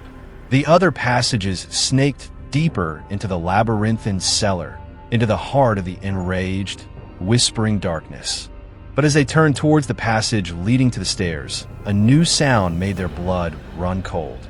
From that direction, from the path of their supposed escape, came a chorus of those wet, gurgling, slobbering sounds, louder now, closer, accompanied by the dragging and scraping of multiple heavy bodies. The fire, while a temporary deterrent, had also acted as a beacon, a summons. The guardians of the Hawthorne vintage, the faithful Alistair had unknowingly or knowingly cultivated, were converging. They were trapped between a raging inferno and an advancing horde of horrors. The stand of the grape, now threatening to consume them all. The gurgling, slobbering sounds grew closer, echoing ominously from the passage that should have been their escape route. Mingled with them was a chorus of those sibilant, hungry whispers, now imbued with a distinct note of fury. "Burn! They burn the sacred, they will pay flesh for fire." The air, already thick with acrid smoke and the stench of burning rot, now carried a new, chillingly organic odor. The damp, earthy smell of a freshly opened grave, combined with the fetid aroma of a slaughterhouse. "They're coming from that way, too," Julian cried, his voice cracking with despair, his wild grin replaced by a mask of stark terror. He pointed towards the passage leading to the stairs, where multiple grotesque, lurching silhouettes were now visible against the distant, smoky glow of the burning alcove. There were at least 3 of them, perhaps more, their misshapen forms and twitching vine-like tendrils instantly recognizable. The faithful were indeed converging, cutting off their most direct path to freedom. Arthur's heart sank.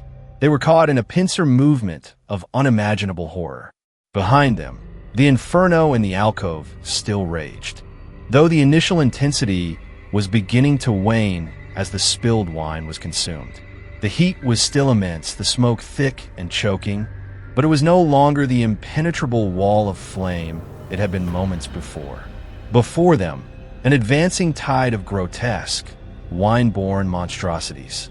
And within their small, terrified group, they had a traumatized, barely conscious Clara, a fanatical matriarch now seething with murderous rage, and a son rapidly succumbing to a horrifying, inhuman transformation. Eleanor Hawthorne, her dress singed, her hands blistered, had risen to her feet. The fear in her eyes had been replaced by an incandescent fury, a look of pure, murderous hatred directed at Arthur, Sarah, and Julian. "You have desecrated the heart of our legacy," she shrieked, her voice raw and cracking. "You have angered the spirits of the vine. They will cleanse this place of your sacrilege. They will drink deep of your unworthy blood. She seemed completely oblivious to the immediate threat of the advancing creatures, her entire being consumed by a desire for vengeance against those who had dared to defy her and her unholy traditions. Thomas, too, seemed to draw a perverse energy from the escalating chaos. The patterns beneath his skin, those dark, vein-like markings, were more pronounced now, pulsing faintly in the dim, smoky light. His eyes glowed with an eerie, predatory luminescence, and his smile was a fixed, terrifying rictus. He chuckled, a low, guttural sound that was disturbingly similar to the gurgling of the advancing creatures. Yes, Mother, the cleansing, the feast. So much potential in fresh vessels. He licked his lips, his tongue appearing unnaturally long and pointed. Sarah, her face grim with determination despite the overwhelming odds, shifted her grip on Clara, trying to support more of her weight. "We can't stay here," she yelled, her voice hoarse from the smoke. "We have to find another way out, deeper into the cellar. Maybe there must be other exits, old service tunnels, something." Arthur knew it was a desperate hope. These ancient cellars were often labyrinthine, designed for storage, not for easy escape. But staying put was a death sentence, either by fire, smoke inhalation, or being torn apart by the faithful. "She's right," he gasped, coughing as a fresh wave of acrid smoke washed over them. "We have to move. Deeper in might be our only chance." He scanned the remaining passages leading away from the alcove, praying for a sign. Any indication of a path that didn't lead directly into the jaws of the encroaching horrors. The creatures from the stair passage were advancing steadily, their gurgling becoming louder, more eager. They moved with that same slow, dragging gait, but there was a relentless, inexorable quality to their approach. The first of them was now close enough for Arthur to see its gaping. Seed-filled maw drooling that black, viscous ichor, its mold-encrusted skin glistening wetly.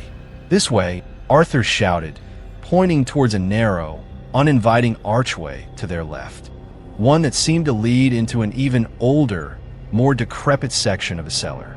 It was shrouded in deeper shadow, the air emanating from it colder, damper, and carrying a stronger, more primal, earthy scent, as if it led directly into the bowels of the earth. It was a terrifying prospect, but the alternative was even worse. "Julian, help me with Clara," Sarah urged, and together, they half-dragged, half-carried the barely conscious young woman towards the chosen passage. Arthur followed close behind, casting anxious glances back at the burning alcove and the advancing creatures. Eleanor, however, made no move to follow. She stood her ground, her face a mask of insane fury, her eyes fixed on Arthur. "You will not escape," she screamed. "The cellar claims its own. The Hawthorne blood will always answer the call." She then did something utterly unexpected. She began to chant, her voice rising in a strange, ululating cadence. The words ancient, guttural, unrecognizable. It was not a language Arthur had ever heard, but it resonated with a primal, chilling power, seeming to harmonize with the enraged whispers that still swirled through the smoky air. Thomas, too, remained, a terrifying sentinel silhouetted against the dying flames of the alcove. He watched them go, his glowing eyes filled with a cold, calculating amusement. He made no move to stop them, no move to help his mother. It was as if he knew their escape was futile, that they were merely delaying the inevitable, perhaps even leading themselves into a more interesting part of the cellar's domain. "Run, little mice," he hissed, his voice a sibilant whisper that carried clearly over the crackling of the flames and the gurgling of the approaching horrors. The maze is vast, and the Minotaur is thirsty. As Arthur, Sarah, and Julian, burdened by Clara, stumbled into the narrow, shadowed passage, the sounds from behind them intensified. The gurgling of the creatures from the stair passage grew louder, closer. Eleanor's chilling chant reached a fever pitch, and from the burning alcove, there was a sudden, loud cracking sound, followed by a whoosh of reignited flames.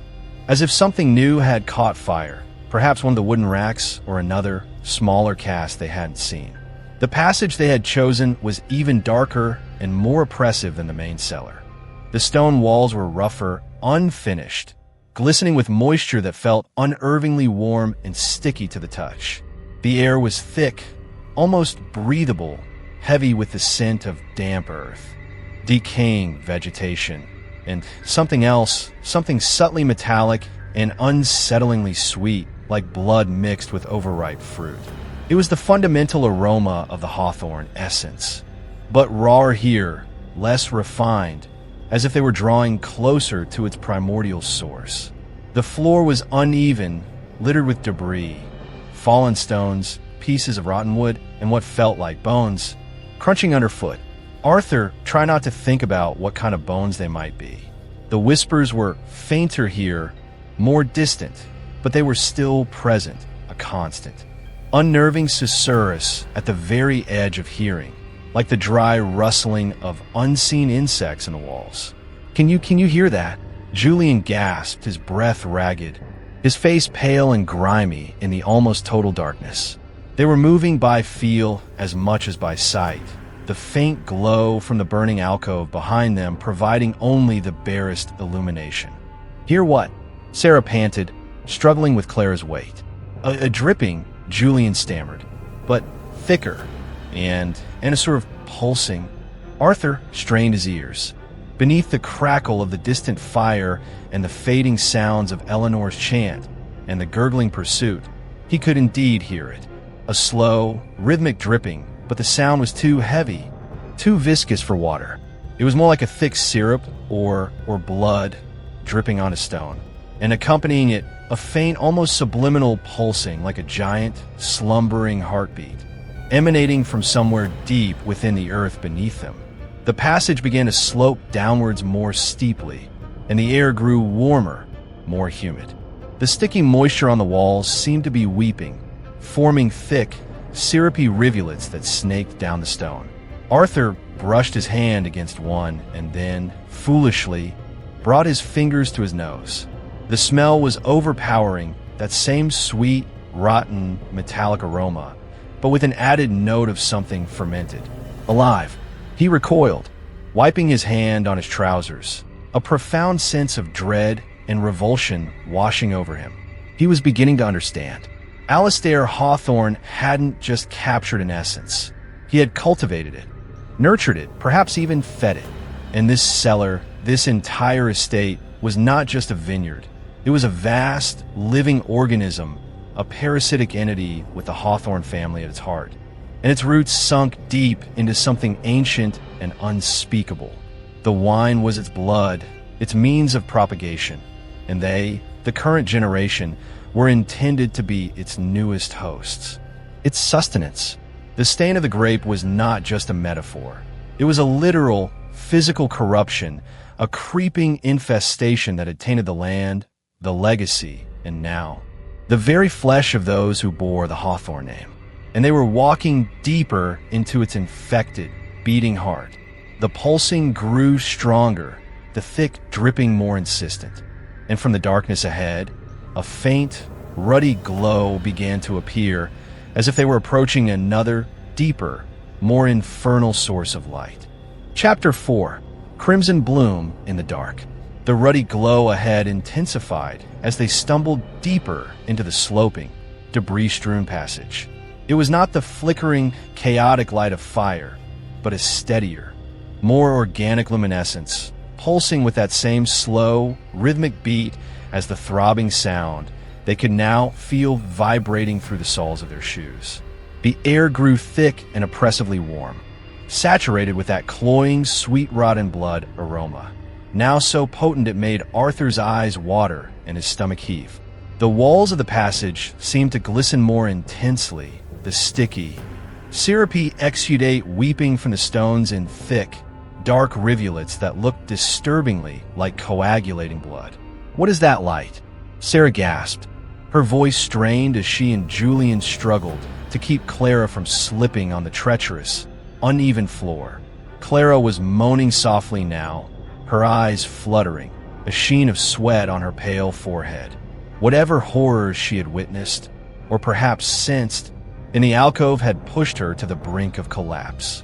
"I don't know," Arthur admitted, his own voice hoarse, "but it's the only way forward that isn't filled with them." He glanced back nervously. The sounds of pursuit, the gurgling, the dragging, Eleanor's distant, chilling chant, seemed to have receded slightly, though whether that was due to distance or some other, more sinister reason, he couldn't tell. Perhaps their pursuers were confident that this deeper passage led only to a dead end, or to something even worse than themselves.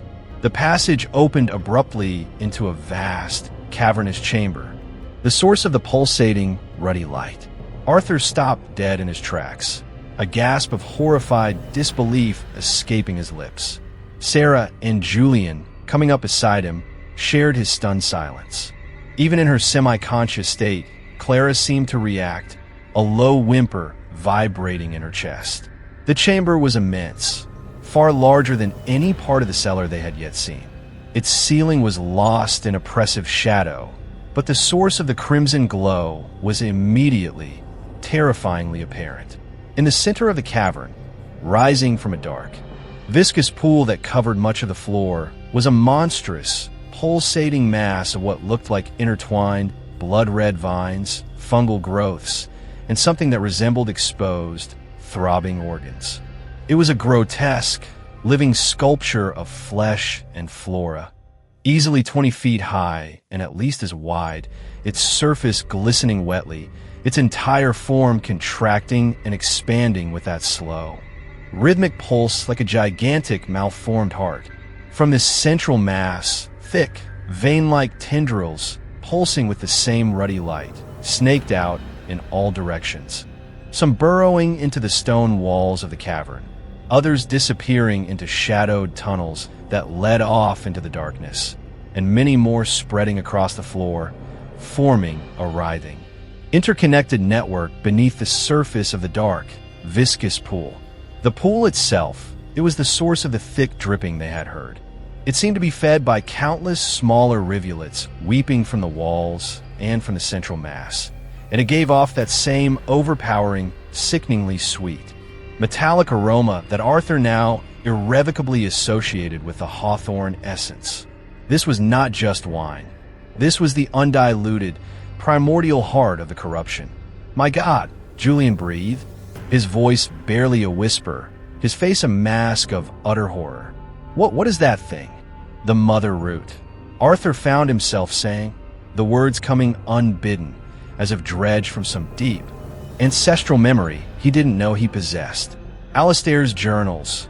He hinted at it, a nexus of telluric energy he sought to cultivate.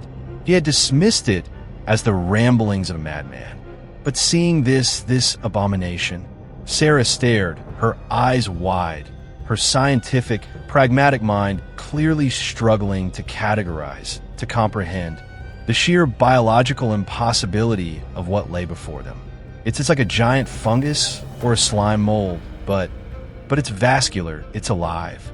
The pulsing of the central mass seemed to intensify, the ruddy glow brightening for a moment, and a low, resonant hum filled the cavern, a sound that vibrated deep within Arthur's chest, unsettling his very core.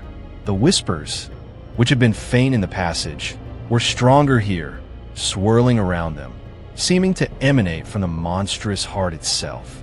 Welcome to the bloom, the crimson bloom in the dark.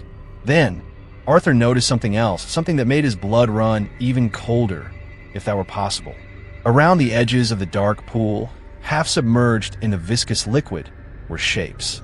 Humanoid shapes, pale and bloated, their limbs contorted, their bodies encrusted with the same dark, velvety mold and writhing, vine-like tendrils as the creature they had encountered in the alcove.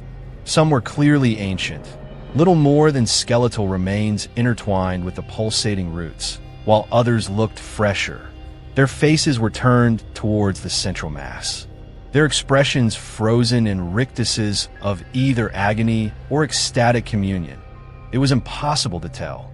There were dozens of them, perhaps more, a silent, submerged congregation worshiping at the feet of this obscene, living altar. Are those? Julian choked, pointing a trembling finger. Are those people? The previous vintages, perhaps. Arthur murmured, a horrifying understanding dawning. The earlier vessels. Fed to it, absorbed by it. This was not just a source of wine. It was a charnel house, a place of sacrifice, where generations of Hawthorns, or perhaps those unfortunate enough to cross their path, had been offered up to nurture this monstrous, insatiable entity. The air in the cavern was thick, almost unbreathable, the heat oppressive. The crimson light pulsed, casting their terrified faces in its hellish glow. They had sought escape, and instead, they had stumbled into the very sanctum sanctorum of the Cellar's evil, the heart of the crimson bloom. Suddenly, Clara moaned loudly, her body stiffening in Sarah and Julian's arms. Her eyes snapped open, no longer glazed and unfocused, but wide with a lucid, comprehending terror. She stared at the pulsating central mass, and a single, piercing shriek tore from her throat. A sound of such pure, unadulterated horror that it seemed to make the very stones of the cavern tremble. No, get it away from me. It's my head. It's calling to me. She began to struggle violently, her nails digging into Sarah and Julian's arms. Clara, calm down, Sarah pleaded, trying to restrain her. We'll get you out of here. But Clara was beyond reason. The wine, she shrieked, her eyes wild. Thomas drank it. It sits in him. He's part of it. And it wants me. Her gaze fixed on the monstrous, pulsating heart, and her struggles became more frantic, almost convulsive. It was then that a new sound reached them, cutting through Clara's terrified cries and the low hum of the cavern. The distinct, unmistakable gurgling and dragging of the faithful, now emanating from the very passage they had just exited. They had been followed, or perhaps herded. They're behind us, Julian yelled, his voice cracking. He looked around desperately. The passage they had come through was now their only way back, and it was rapidly being filled by the advancing horrors. The other shadowed tunnels leading off from the cavern were unknown, terrifying prospects. They were trapped with a giant, pulsating heart of evil before them, and its monstrous servitors closing in from behind. The crimson bloom in the dark pulsed faster, its light intensifying, the whispers swelling into a chorus of eager, hungry anticipation. She hears, she understands, a new vessel, a fresh bloom. Clara's struggles suddenly ceased. Her body went limp, her head lolling back. For a horrifying moment, Arthur thought she had fainted or worse. But then, her eyes snapped open again, and they were no longer filled with terror. They were wide, luminous, and fixed on the central pulsating mass with an expression of dawning, ecstatic hunger. A thin trickle of dark, viscous liquid, identical to the Hawthorne wine, began to seep from the corner of her mouth. Clara, Sarah whispered, her voice filled with a horrified disbelief.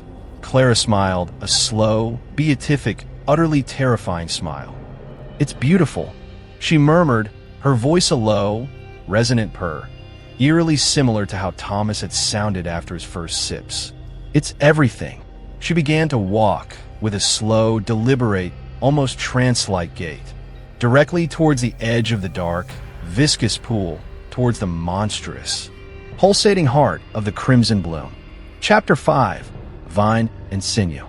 Clara moved with an unnatural, fluid grace, her bare feet making soft, squelching sounds as she stepped from the relatively dry stone onto the slick, yielding edge of the dark, viscous pool surrounding the monstrous, pulsating heart of the crimson bloom. Her earlier terror was utterly gone, replaced by an expression of serene, almost rapturous devotion. The trickle of black liquid from the corner of her mouth had thickened, a constant, glistening ooze that stained her chin and dripped onto the bodice of her dress. Her eyes, fixed on the central, throbbing mass, glowed with that same faint, ruddy luminescence that emanated from the monstrous entity itself, as if she were already reflecting its unholy light. Clara, no, Sarah screamed, lunging forward to grab her arm. But Clara, despite her slender frame, brushed her off with surprising, almost effortless strength, sending Sarah stumbling back. There was a new power in Clara, a cold, focused energy that had not been there moments before. "She is answering the call," a voice hissed from the passage behind them. Arthur spun, his heart lurching, to see Thomas Hawthorne standing at the entrance to the cavern, silhouetted against the faint, smoky glow of the distant fire. He was no longer alone. Flanking him were two of the gurgling, vine-tendrilled horrors, their misshapen forms swaying slightly, their shadowy eye sockets fixed on Clara with what seemed like approval. Eleanor was not with them. Perhaps she was still lost in her enraged chanting, or perhaps Thomas had deemed her no longer necessary for this stage of the communion. Thomas himself had undergone a further, horrifying transformation. The dark, vein-like patterns beneath his skin were now starkly visible, like a network of black. Swollen roots spreading across his face and neck, pulsing faintly in time with the great, throbbing heart in the center of the cavern. His features were sharper, more angular, his eyes glowing with an intense, predatory light. His smile was wider, his teeth visibly longer, sharper, like those of a wolf. The clarity he had found in the wine was stripping away his humanity, revealing something ancient and ravenous beneath. "The mother root welcomes her," Thomas continued, his voice a low, sibilant purr that resonated with the hum of the cavern. "She understands the gift, the true legacy of the Hawthorne blood." He gestured towards Clara, who had now reached the edge of the dark pool. "She will be nourished. She will bloom." Clara, seemingly oblivious to their presence, to their horror, knelt slowly at the edge of the viscous pool. She reached out a trembling hand, her fingers brushing the surface of the thick, black liquid. As her skin made contact, the liquid seemed to react, to cling to her fingers, to creep up her arm like a living oil, staining her skin a deep, iridescent black. She sighed, a sound of profound, almost orgasmic pleasure, and then, with a horrifying, deliberate movement, she lowered her head and began to drink directly from the pool. Julian retched, a violent, convulsive sound, turning away. Unable to watch, Sarah stared, her face a mask of frozen horror, tears streaming silently down her cheeks. Arthur felt a cold, visceral dread grip him, a nausea so profound it threatened to buckle his knees. This was not just consumption. It was surrender, a complete and utter relinquishing of self to the monstrous, parasitic entity that ruled this subterranean nightmare. The central mass of the crimson bloom pulsed faster, its ruddy glow intensifying, bathing the cavern in a hellish, throbbing light. The whispers swelled, a chorus of ecstatic, hungry approval. Yes, drink deep, become one. The flesh ferments, the sinew strengthens. As Clara drank, her body began to tremble, then to convulse. Her back arched, her limbs stiffened, and a low, guttural moan escaped her lips, a sound that was both pain and pleasure, agony and ecstasy. The black liquid she was ingesting seemed to be coursing through her, visible as dark, spreading veins beneath her paling skin, mirroring the transformation that was already so advanced in Thomas. Her fingers, still submerged in the pool, began to lengthen, to gnarl, the nails thickening and darkening like thorns. Tiny blood-red tendrils, like miniature versions of the vines that comprised the central heart, began to sprout from her skin, from her arms, her neck, even her face, twitching and writhing as if with a life of their own. The fermentation begins, Thomas observed, his voice filled with a cold, clinical fascination. The old flesh yields to the new vintage. Soon, she will be reborn, stronger, purer. This is insane. She's changing. Julian choked out, his voice hoarse with disbelief and terror. He finally looked back, his eyes wide with horrified fascination at the grotesque metamorphosis unfolding before them. "It's not change, cousin," Thomas corrected, his lips curling into that predatory smile. "It is refinement, the grape achieving its true potential." the body becoming the vessel it was always meant to be. He took a step into the cavern, the two vine horrors flanking him like monstrous sentinels. And you, all of you, will share in this glorious transfiguration. Arthur knew they had to act, and fast. Clara was being consumed, transformed before their very eyes. The pathway back was blocked by Thomas and his grotesque escorts. Their only hope, however slim, lay in the other shadowed tunnels that led off from this central cavern. But where did they lead? To escape? Or to even deeper, more unspeakable horrors? Sarah, Julian, Arthur hissed, grabbing their arms, trying to pull them away from the horrifying spectacle of Clara's transformation. We have to go. Now, pick a tunnel, any tunnel. Sarah, though clearly traumatized, seemed to shake herself free from her horrified paralysis. Her gaze darted around the cavern, assessing the shadowed openings. That one, she said, pointing toward the narrow, fissure-like opening in the far wall, one that seemed slightly less ominous than the others, perhaps because it didn't have any of the thick, pulsating tendrils snaking into it. It looks older. Maybe it leads somewhere. And leave her, Julian cried, gesturing towards Clara, whose convulsions were now subsiding, her body becoming disturbingly still, her breathing shallow, her skin increasingly mottled with those dark, spreading veins and sprouting tendrils. We can't just abandon her. She's already lost, Julian, Arthur said, his voice grim, though it pained him to admit it. She has accepted the vintage. We can't save her now. We can only try to save ourselves. He knew, with a sickening certainty, that what Clara was becoming, or what was becoming of her, was no longer the woman they knew. Thomas chuckled, a low, guttural sound. Wise words, old man. She belongs to the mother root now. Her flesh will feed its bloom. Her essence will enrich the next pressing. He took another step towards them, his glowing eyes fixed on Sarah and Julian. But your essence, your flesh, it is still untapped. So much potential for new growth. The two vine horrors beside him let out gurgling, eager sounds, their tendrils twitching, their gaping maws dribbling that black ichor. They began to advance, their movements slow but inexorable. Go! Arthur yelled, giving Sarah and Julian a desperate shove towards the narrow fissure. I'll try to slow them down. It was a suicidal gesture, he knew. He was an old man, armed with nothing but his wits and a fading sense of scholarly indignation. But he couldn't let these young people be consumed without a fight, however futile. He turned to face Thomas and his monstrous entourage, trying to project an authority he didn't feel. Stay back, Hawthorne, he commanded, his voice surprisingly steady. This perversion ends now. Thomas merely smiled, a slow, chilling widening of his lips that revealed his now unnaturally sharp teeth. Perversion, Mr. Vance? This is nature, the strong vine consuming the weaker wood, the cycle of growth and decay, of consumption and rebirth. You, of all people, a connoisseur of vintages, should appreciate its elegance. He gestured, and the two vine horrors shambled forward, their claw-like hands outstretched, their gurgling growing louder, more menacing.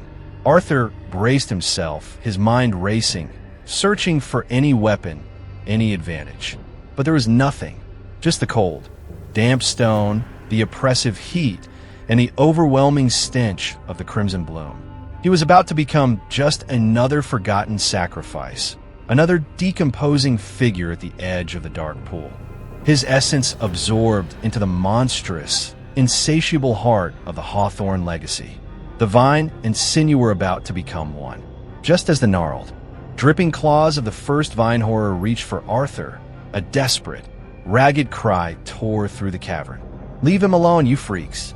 Julian, who Arthur had assumed was fleeing with Sarah, reappeared at the entrance to the narrow fissure. His face was pale and streaked with grime, his eyes wide with a desperate, reckless courage Arthur hadn't known he possessed.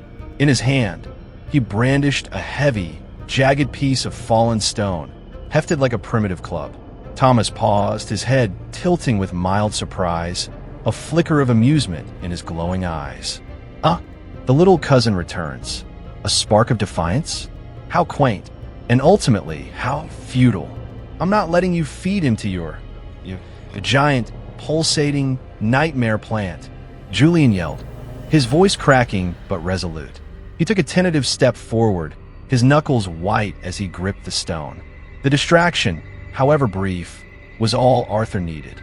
He ducked under the grasping claws of the nearest vine horror, the creature's fetid, wine-scented breath washing over him, and scrambled backwards, deeper into the cavern, away from Thomas and his grotesque retinue.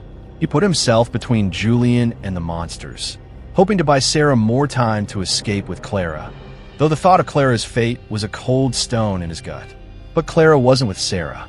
Sarah emerged from the fissure a moment after Julian, her face grim, her eyes scanning the cavern.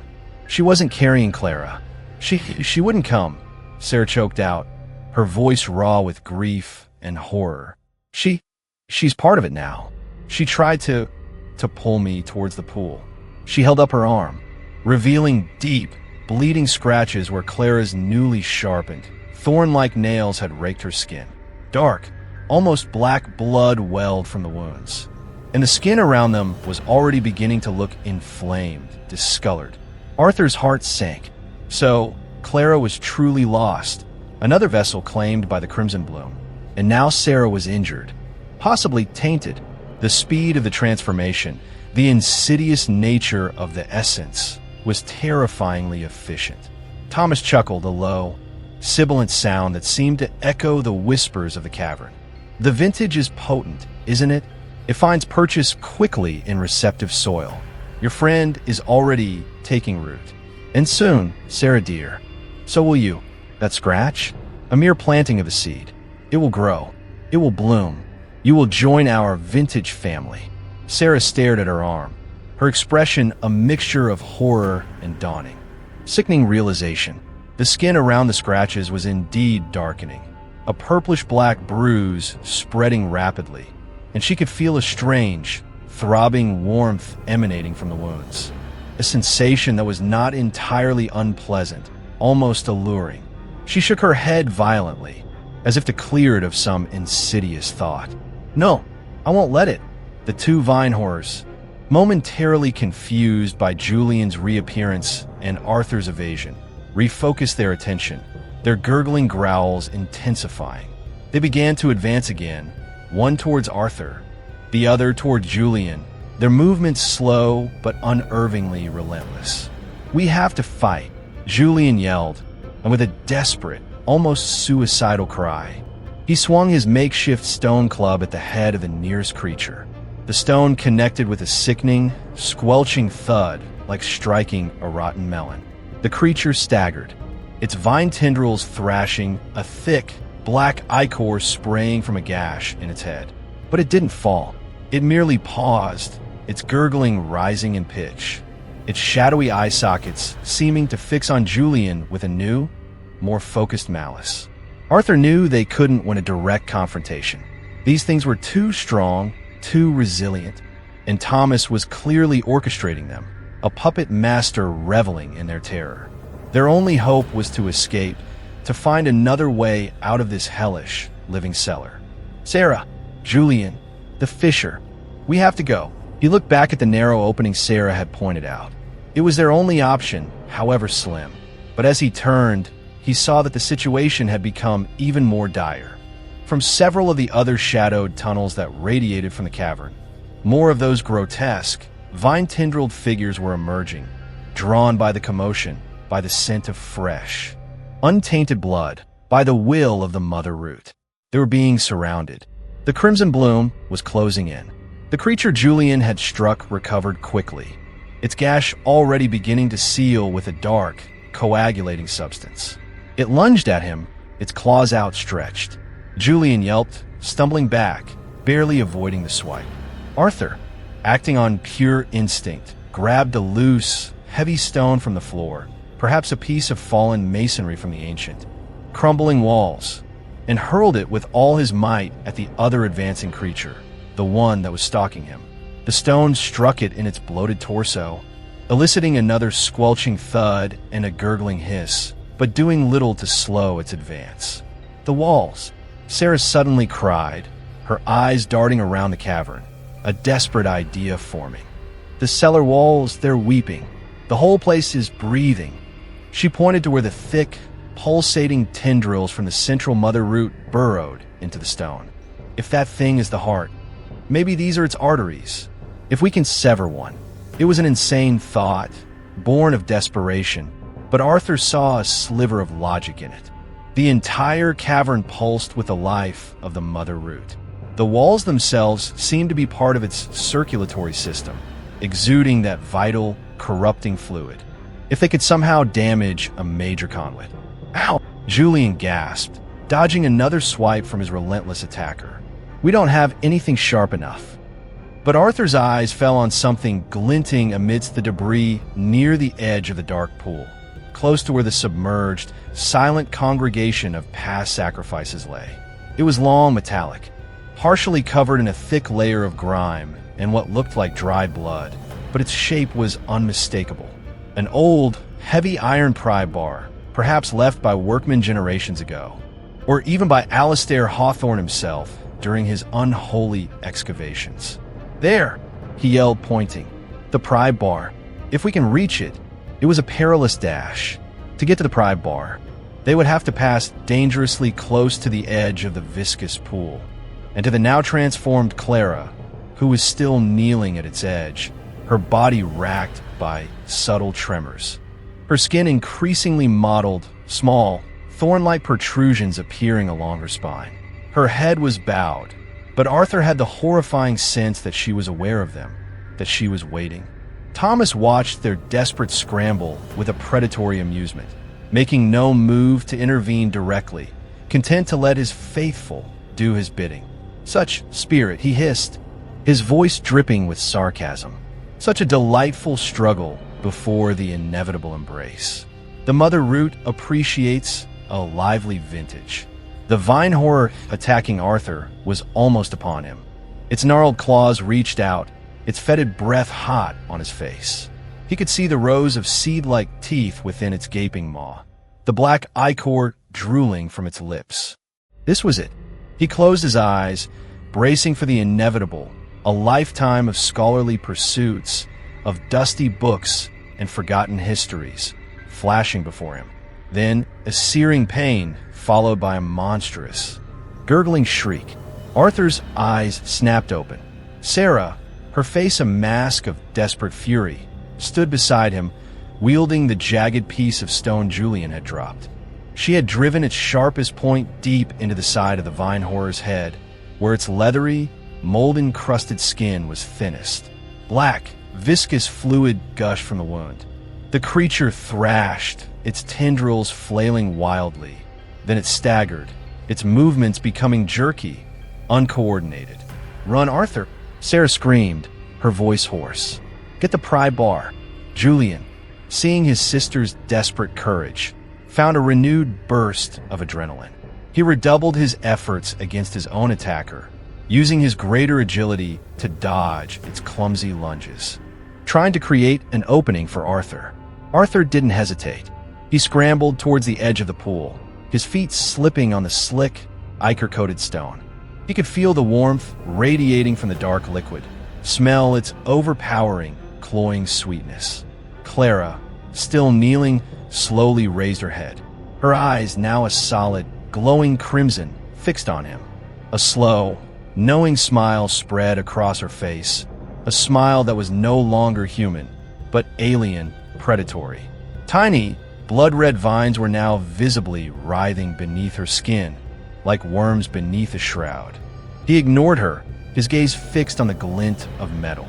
He reached the pry bar, his fingers closing around its cold, grimy surface. It was heavy solid. As he gripped it, a new wave of creatures emerged from the shadowed tunnels, their gurgling growls echoing in the vast cavern.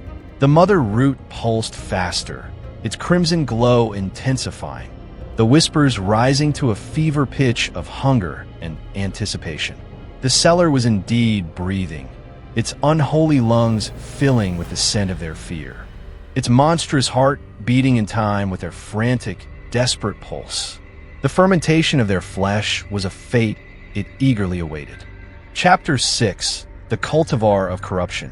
Arthur's fingers tightened around the cold, grimy length of the iron pry bar. It felt heavy, substantial in his grasp, a stark contrast to the yielding, organic horrors that surrounded them. He risked a glance at Clara. Her transformation was advancing at a terrifying pace. The blood-red vines beneath her skin were more prominent, her features subtly distorting, taking on an almost reptilian cast. Her crimson eyes, fixed on him, held no trace of her former self, only a cold, alien hunger. She made no move to interfere, content, it seemed, to watch him, a predator observing its cornered prey. "Sarah, Julian, I have it!" Arthur yelled, brandishing the pry bar. He turned back towards the center of the cavern, his gaze sweeping over the pulsating network of thick, vein-like tendrils that snaked from the mother root, burrowing into the stone walls. Sarah's desperate idea, to sever one of these arteries, was their only, however slim, chance. The vine horror Sarah had stabbed was still thrashing, black ichor gushing from its head wound. But it was clearly crippled, its movements erratic. Sarah, however, was not unscathed. Her breath came in ragged gasps, and the dark stain on her arm, where Clara had scratched her, had spread further, the skin around it swollen and a livid, purplish black.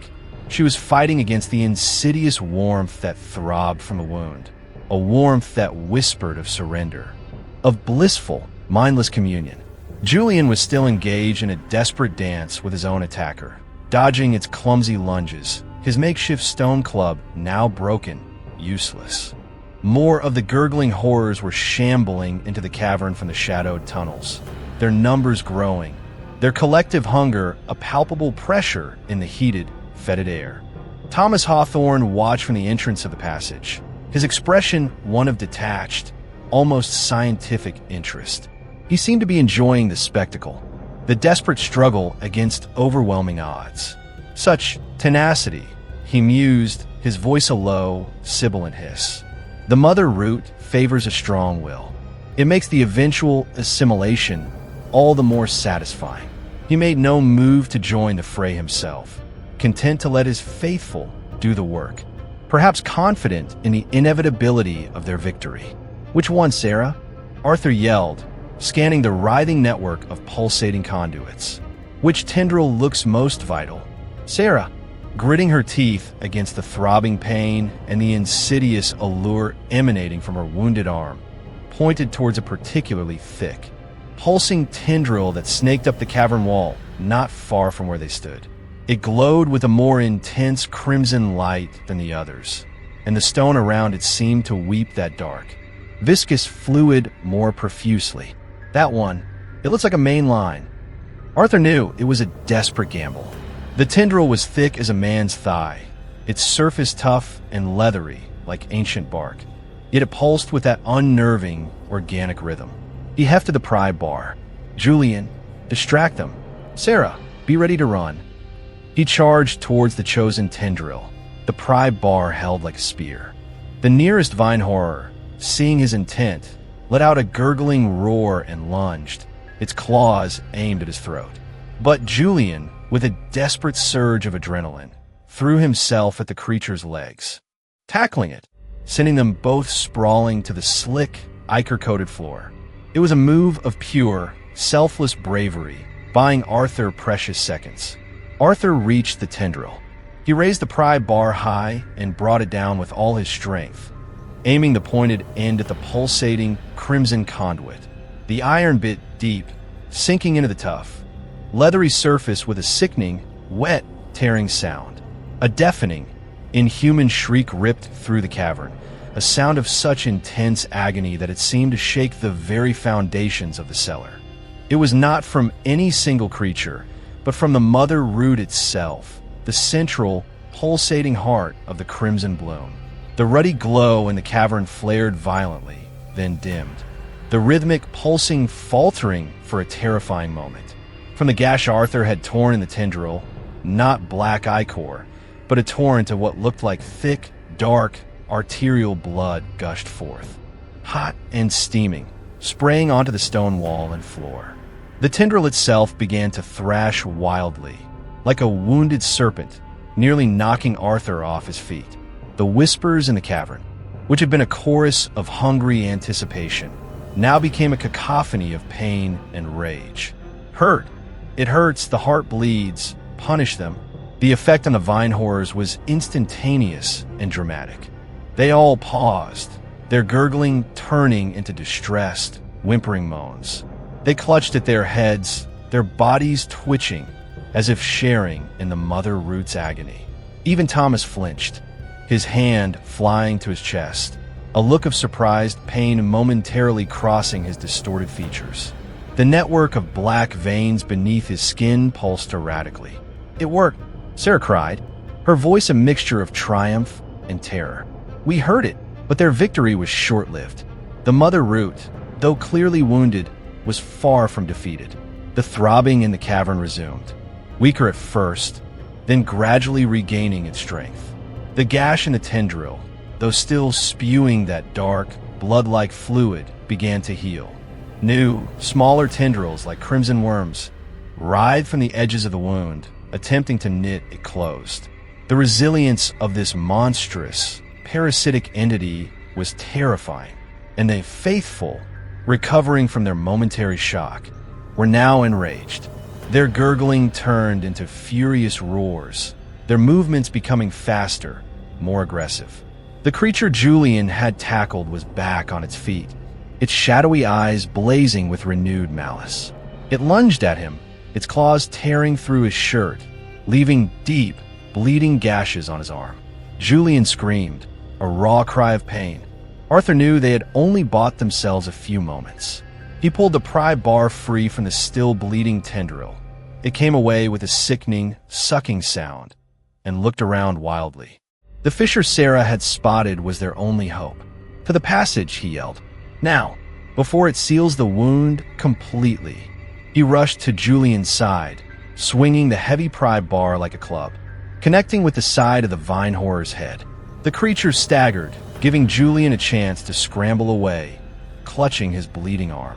Sarah, despite the pain from her own wound and the insidious lethargy that was trying to claim her, helped Julian to his feet. They half ran, half stumbled towards the narrow fissure in the cavern wall.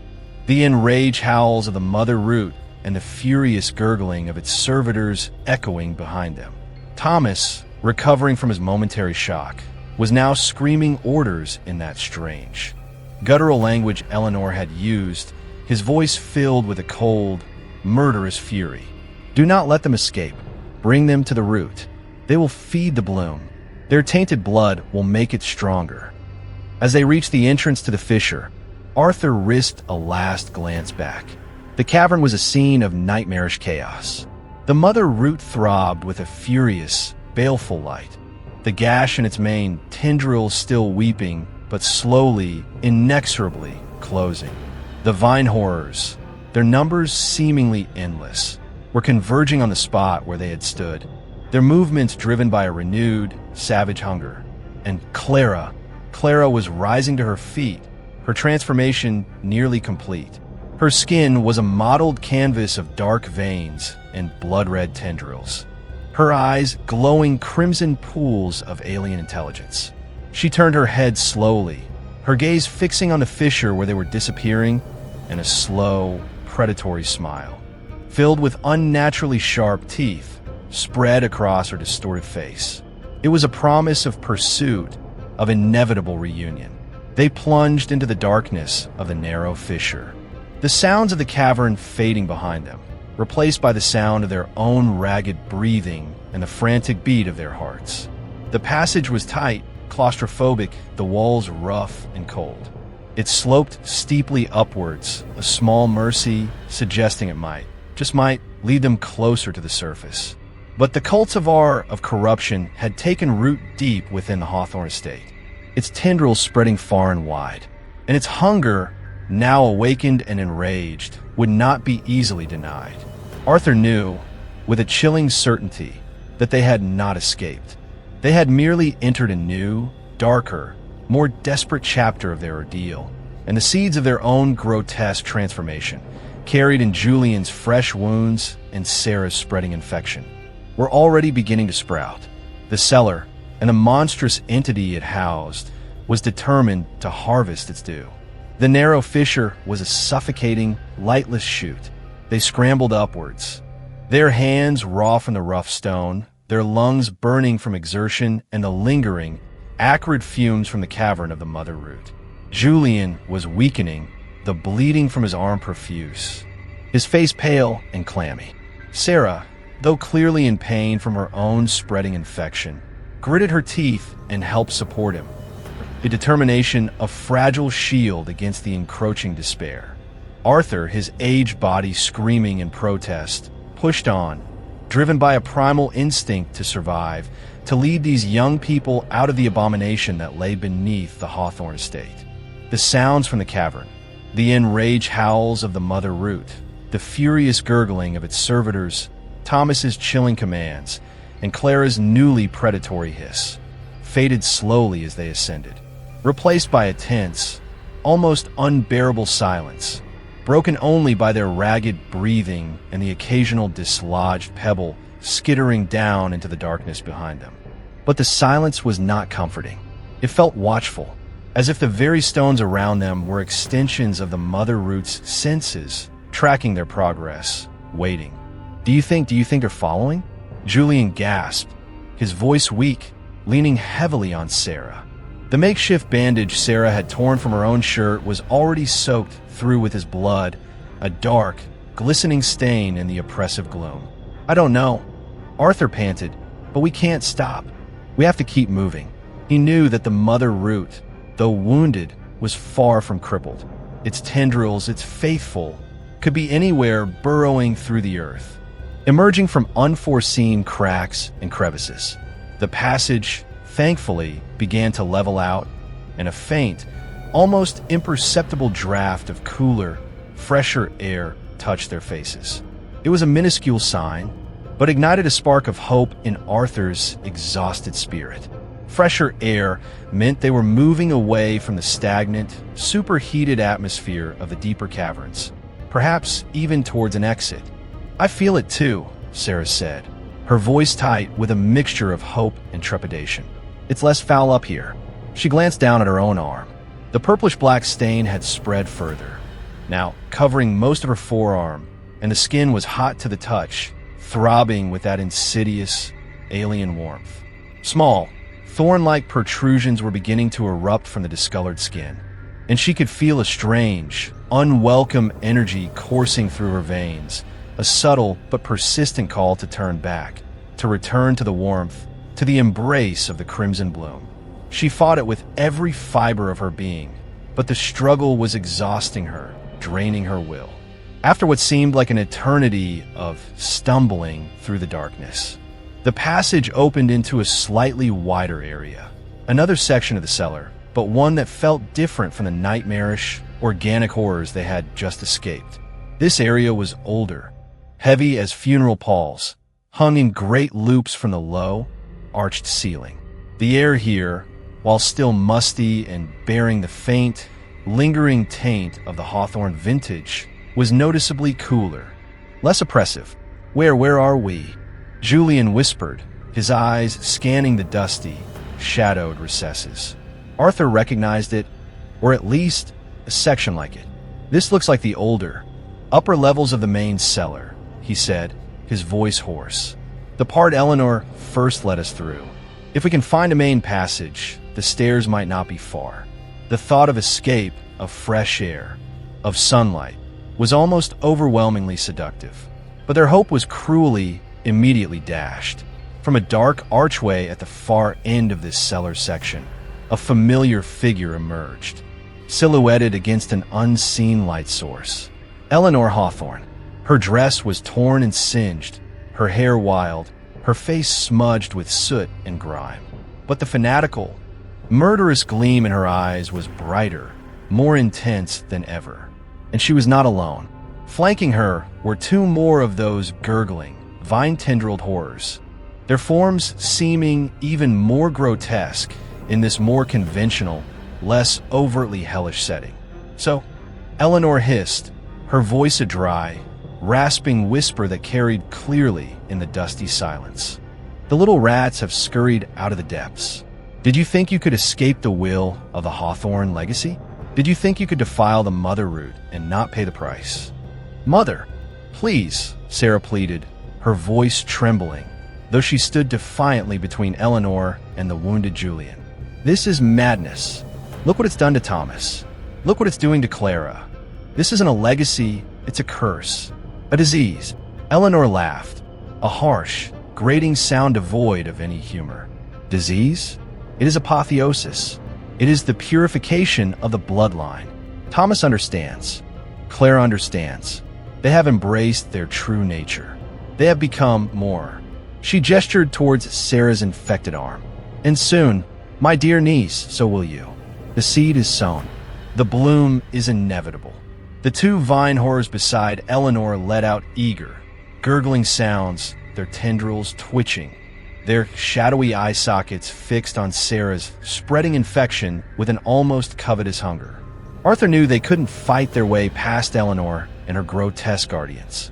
Julian was fading fast, and Sarah, despite her courage, was clearly struggling against the encroaching transformation. His gaze swept desperately around the dusty cellar section. There had to be another way. His eyes fell upon a stack of old, rotten wooden wine crates piled in a corner. And behind them, half hidden by cobwebs and shadows, was a small, iron-bound door, clearly disused for decades, perhaps centuries. There, he whispered urgently, pointing. That door. It might lead out. It was another desperate gamble, but their options were rapidly dwindling. Eleanor saw his gaze. No escape, she snarled. The cellar holds all who enter.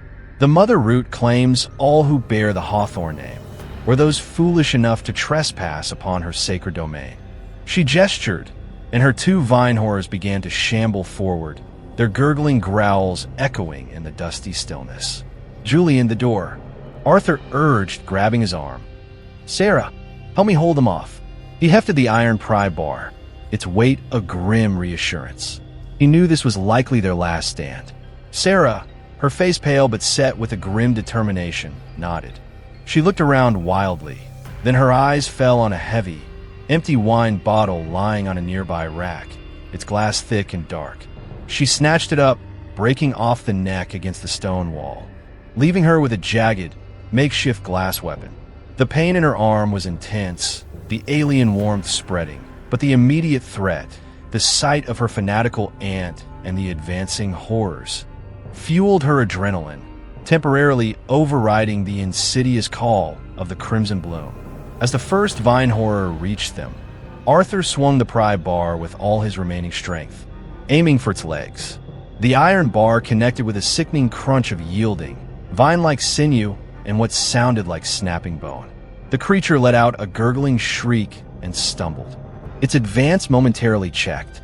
Sarah, with a desperate cry, lunged at the second creature, thrusting the jagged neck of the broken bottle into its soft, yielding torso. Black ichor gushed forth, and the creature recoiled, its tendrils thrashing. Julian, the door.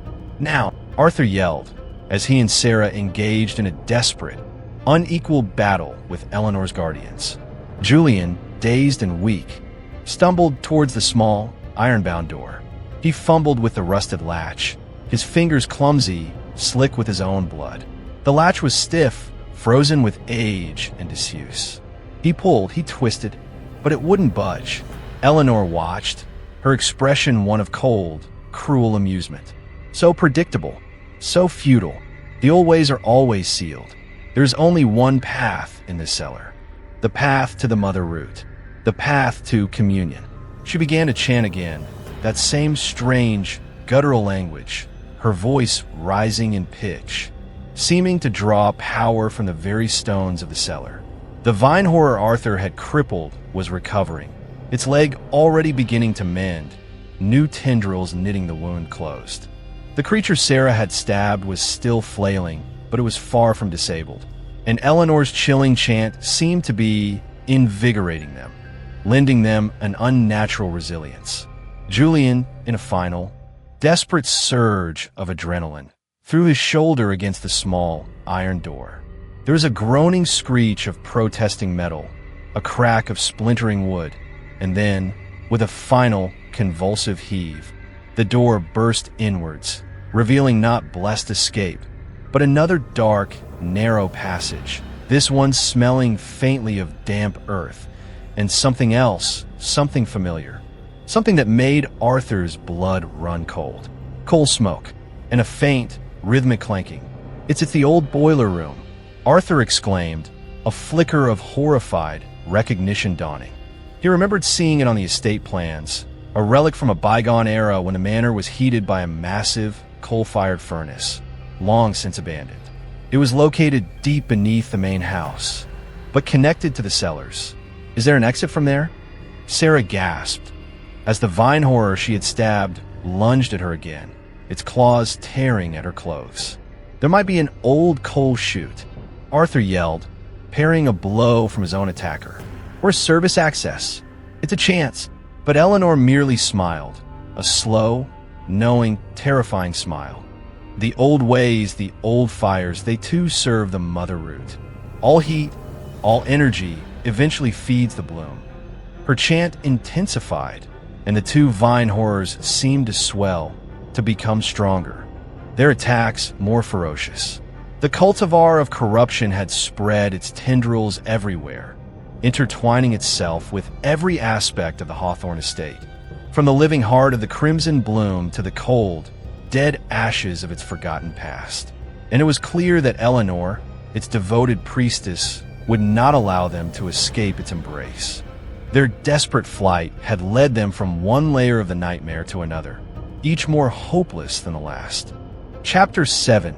Grapes of Wrath, swollen with ichor.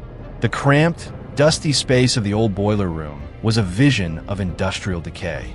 A monstrous, rust-eaten boiler, easily 10 feet tall, dominated the center of the room, its firebox door hanging open like a gaping, silent maw.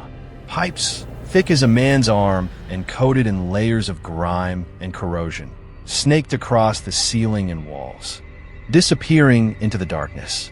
The air was thick with the smell of cold ashes, damp stone, and that faint, persistent, underlying sweetness of the Hawthorne vintage, a reminder that even here, in this forgotten heart of antiquated machinery, the influence of the mother root was pervasive. Julian, his strength failing, stumbled into the room, collapsing against a pile of crumbling coal sacks. His breath came in shallow, ragged gasps, his face ashen. The bleeding from his arm had slowed, but the wound looked angry, inflamed, and the skin around it was taking on that telltale, purplish-black hue. The cultivar of corruption was claiming another vessel. Arthur and Sarah backed into the boiler room. The heavy iron pry bar and the jagged bottle, their only defense against Eleanor and her two relentless vine horrors. The creatures, energized by Eleanor's chilling chant, pressed their attack, their gurgling growls filling the confined space, their clawed hands swiping, their tendrils lashing. "The coal chute," Arthur yelled, his eyes scanning the grimy walls. "It should be there." He pointed towards a high, narrow opening in the far wall, choked with cobwebs and debris, a dark rectangle against the shadowed stone. It was their only hope of an upward escape, a vertical climb out of this subterranean hell. But Eleanor, her eyes blazing with fanatical light, blocked their path. "No more running," she hissed, her voice a low, venomous snarl. "The mother root is patient, but her hunger grows. The grapes of wrath are ripening.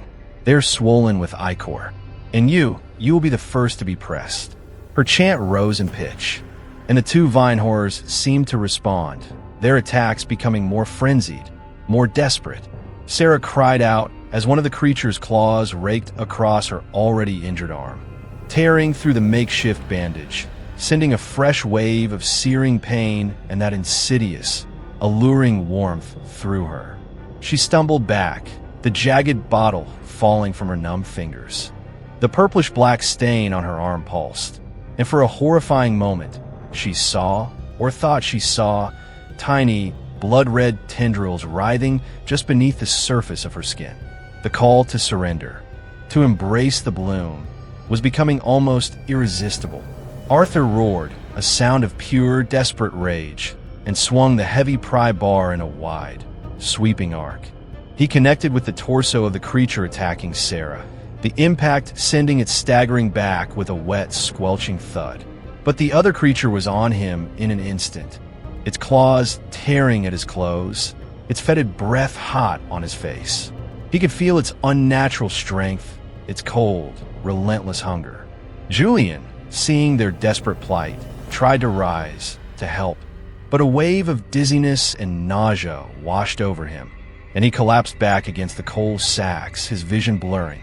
The infection from his wound was spreading rapidly, sapping his strength, clouding his mind with a strange, seductive lethargy. He could hear the whispers now, faint but insistent, echoing in his thoughts, promising release, promising an end to the pain, promising communion. "It is time," Eleanor intoned, her voice resonating with a chilling, triumphant finality. "The vintage is ready. The vessels will be filled."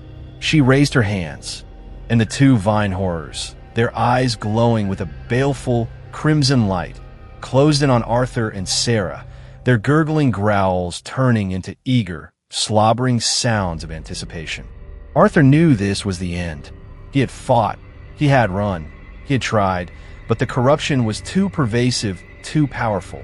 The legacy of Alistair Hawthorne, the monstrous entity he had cultivated, was about to claim its final tithe from this generation. He closed his eyes, bracing for the inevitable, a profound sense of failure and despair washing over him. But then, a new sound cut through the cacophony, a loud, metallic clang, followed by a rush of cold, damp air. Arthur's eyes snapped open. Julian, with a final, convulsive surge of desperate strength, had managed to kick out at a rusted, weakened section of the boiler's ash pit door. The corroded metal had given way, and the door had burst open, revealing not just a pile of cold ashes, but a narrow, dark opening beyond it, an old service tunnel, perhaps, or an access way to the foundations. "There!" Julian croaked, his voice barely a whisper, pointing with a shaking finger before collapsing again, his eyes rolling back in his head. It was a sliver of a chance, a desperate, almost certainly fatal gamble. But it was better than being torn apart by Eleanor's horrors. "Sarah!" Arthur yelled, grabbing her arm, pulling her away from the advancing creatures.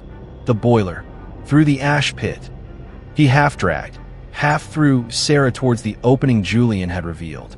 She stumbled, her vision swimming from the pain and the spreading infection, but the primal instinct to survive, however faint, still flickered within her.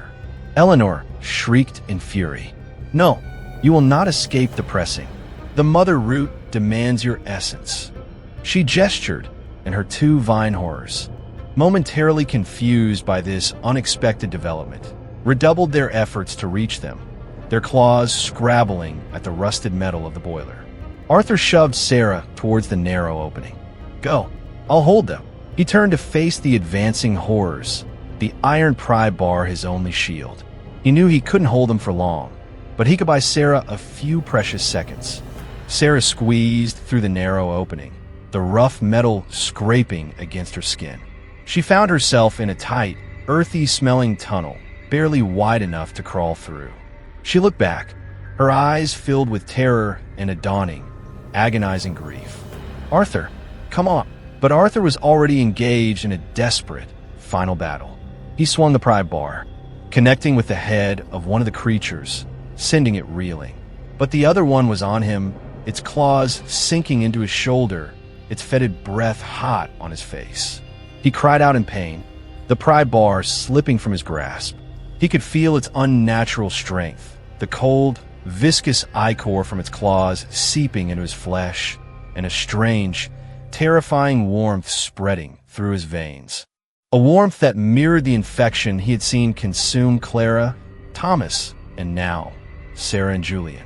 Eleanor laughed, a triumphant, chilling sound. "Yes, embrace the vintage, old man. Become one with the bloom. Your resistance only sweetens the yield." Arthur felt his strength failing, his vision blurring. The whispers were louder now, inside his head, seductive, promising. He could see the crimson bloom, feel its warm, inviting embrace. It would be so easy to surrender, to let the pain, the fear, the struggle simply end. But then he heard Sarah's voice, faint but clear from the darkness of the tunnel. "Arthur, there's light. I think it's a way out." A tiny, defiant spark of hope reignited in Arthur's fading consciousness. He couldn't save himself, he knew that now. The grapes of wrath were indeed swollen with ichor, and he was about to be pressed. But perhaps Sarah could escape. Perhaps one of them could carry the warning, could tell the world about the horror that festered beneath the Hawthorne estate. With a final, convulsive surge of strength, fueled by that last desperate hope, Arthur twisted his body, throwing himself against the legs of the vine horror that held him. The creature stumbled, its grip momentarily loosening. It was enough. Arthur scrambled backwards, towards the opening in the ash pit, his shoulders screaming in agony, the alien warmth spreading through him like wildfire. He reached the opening, his body half in, half out. He could see Sarah's terrified face in the darkness of the tunnel, her hand outstretched towards him. But he could also feel the claws of the vine horror scrabbling at his legs, trying to drag him back. And Eleanor was there, her face a mask of insane fury, her hands reaching for him, her nails like talons. "You belong to the mother root," she shrieked, her fingers closing around his ankle. Arthur knew he couldn't make it, but Sarah could. "Go, Sarah," he gasped, his voice barely a whisper. "Run. Warn them. Burn this place to the ground." And with a final, desperate effort, he kicked out, his foot connecting with Eleanor's face, sending her reeling back with a cry of pain and surprise. The vine horror's grip tightened on his legs.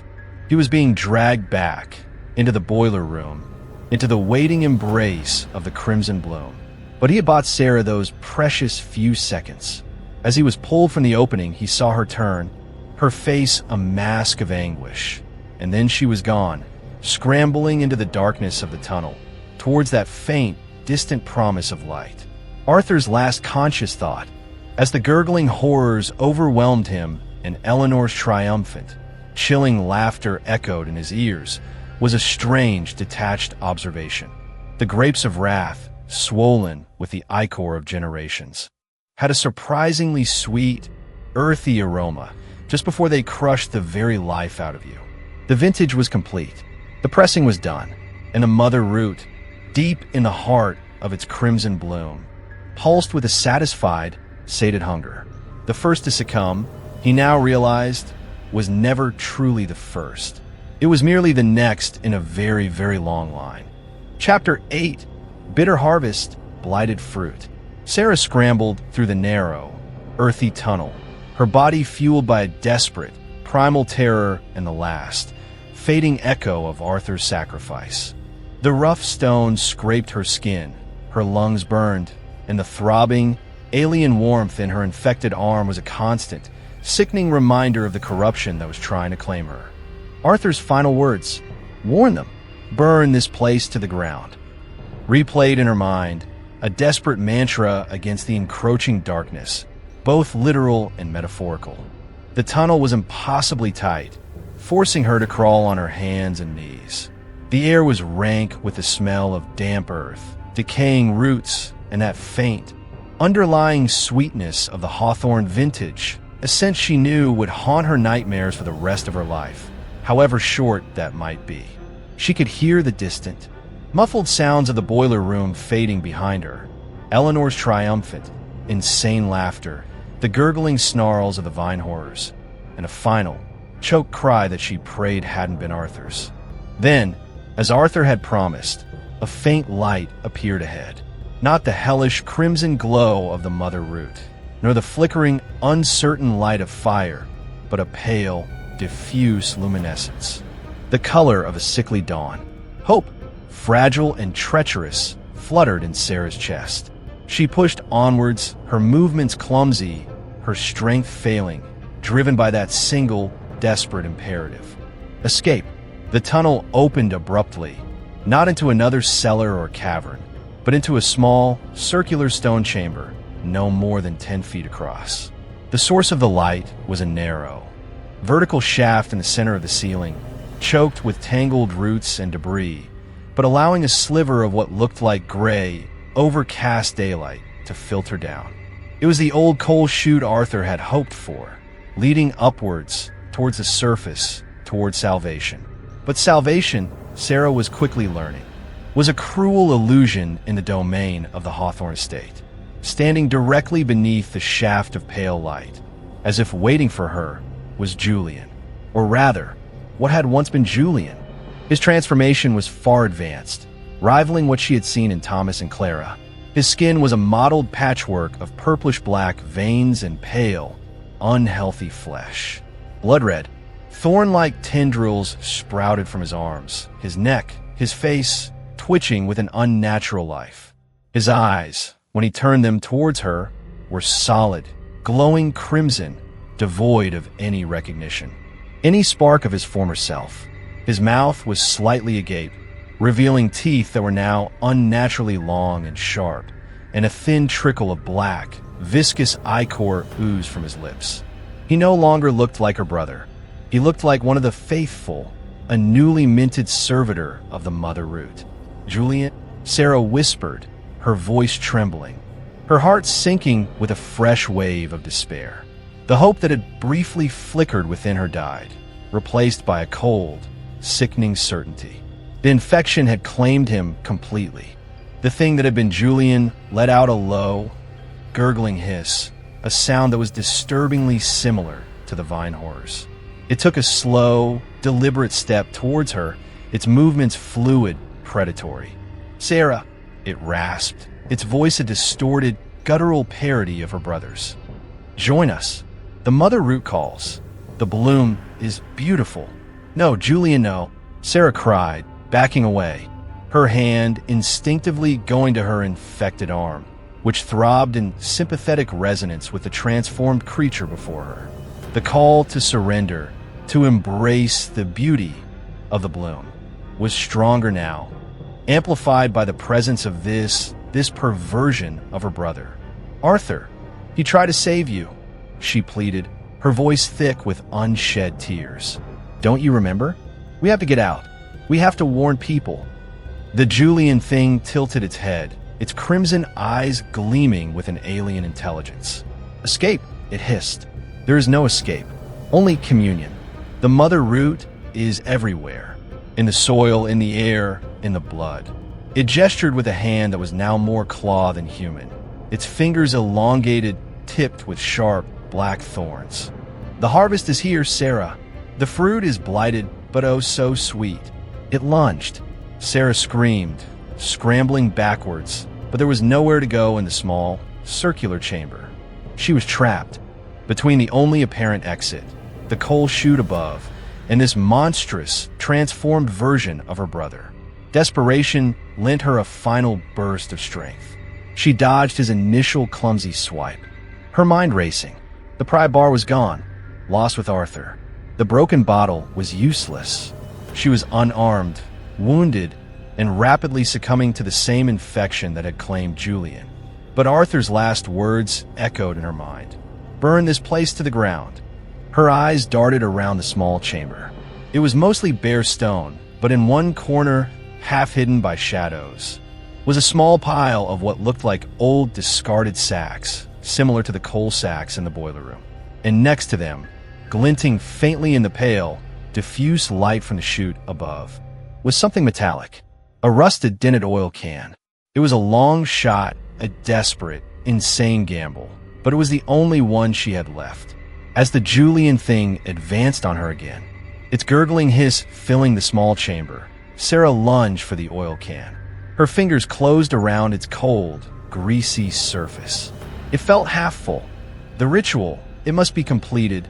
The Julian thing rasped, its clawed hand reaching for her. A new planting, a new bloom. Sarah, with a strength born of pure, unadulterated terror and a burning, defiant rage, unscrewed the cap of the oil can and hurled its contents at the transformed creature. A shower of thick, dark, foul-smelling oil doused the Julian thing, clinging to its tendrils, its mold-encrusted skin, its distorted features. It recoiled, a surprised, gurgling hiss escaping its lips, its crimson eyes blinking as the oil stung them. It pawed at its face, trying to wipe away the clinging liquid. Sarah didn't hesitate. She fumbled in her pocket, her fingers searching for the small, waterproof matchbox she always carried, a relic from her camping days. A habit she'd never quite broken. Her fingers were numb, clumsy, slick with her own blood and the spreading, alien warmth of the infection. But finally, she managed to extract a single match. With trembling hands, she struck it against the side of the box. The first attempt failed, the match head crumbling.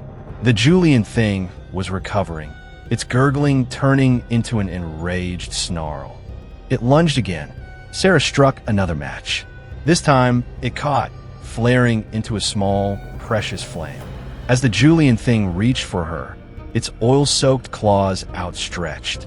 Sarah thrust the burning match at its chest. The effect was instantaneous. The old, volatile oil ignited with a whooshing roar, engulfing the Julian thing in a sheet of searing, orange flame. It shrieked, a high-pitched, unearthly sound of pure agony, a sound that was no longer human, no longer her brother, but the cry of a tormented, alien creature. It thrashed wildly, a living inferno in the small, circular chamber, the flames licking at the stone walls, casting writhing, monstrous shadows. The stench of burning oil and something else, something sickeningly organic and unnatural, filled the air. Sarah scrambled back, shielding her face from the intense heat, her heart pounding in her chest. She had done it. She had fought back. She had burned the blighted fruit. But as the flames consumed the Julian thing, its thrashing form collapsing to the stone floor, a new, more terrifying sound reached her. A deep, resonant groaning, as if the very earth around her was in agony. The pale light from the coal chute above flickered, then dimmed, as if obscured by something. And the whispers, which had been faint, now returned with a vengeance, a chorus of enraged, sorrowful howls, seeming to emanate from the very stones of the chamber, from the roots that choked the chute above. Pain, so much pain. The children burn, the harvest is bitter. Sarah looked up at the coal chute, her blood running cold. The tangled roots that choked its opening were writhing, thickening, coalescing into a single, massive, blood-red tendril, like a giant, questing serpent, its tip glowing with a baleful, crimson light. It was descending, slowly, inexorably, into the chamber. Towards her, the mother root, enraged by the loss of its newest bloom, was reaching for her directly. The ritual, it seemed, was far from over, and the bitter harvest of the Hawthorne estate was about to claim its final, blighted fruit. Escape, she now realized with a chilling certainty, had never truly been an option. The cellar, and the ancient, malevolent entity it housed, always collected its due. Chapter 9, Sword steeped in rot. The massive, blood-red tendril descended from the coal chute like a questing, predatory serpent, its tip glowing with that baleful, internal crimson light. It moved with a slow, deliberate, terrifying grace, the tangled roots around its base writhing and constricting, effectively sealing off Sarah's only apparent escape route. The air in the small, circular chamber grew thick and heavy, vibrating with the enraged, sorrowful hum of the mother root. The whispers swirled around her, no longer just in her mind, but seemingly emanating from the very stones, from the ascending tendril itself, a chorus of grief, hunger, and cold, implacable resolve. She burns the fruit. She spoils the vintage. She will be replanted steeped in rot.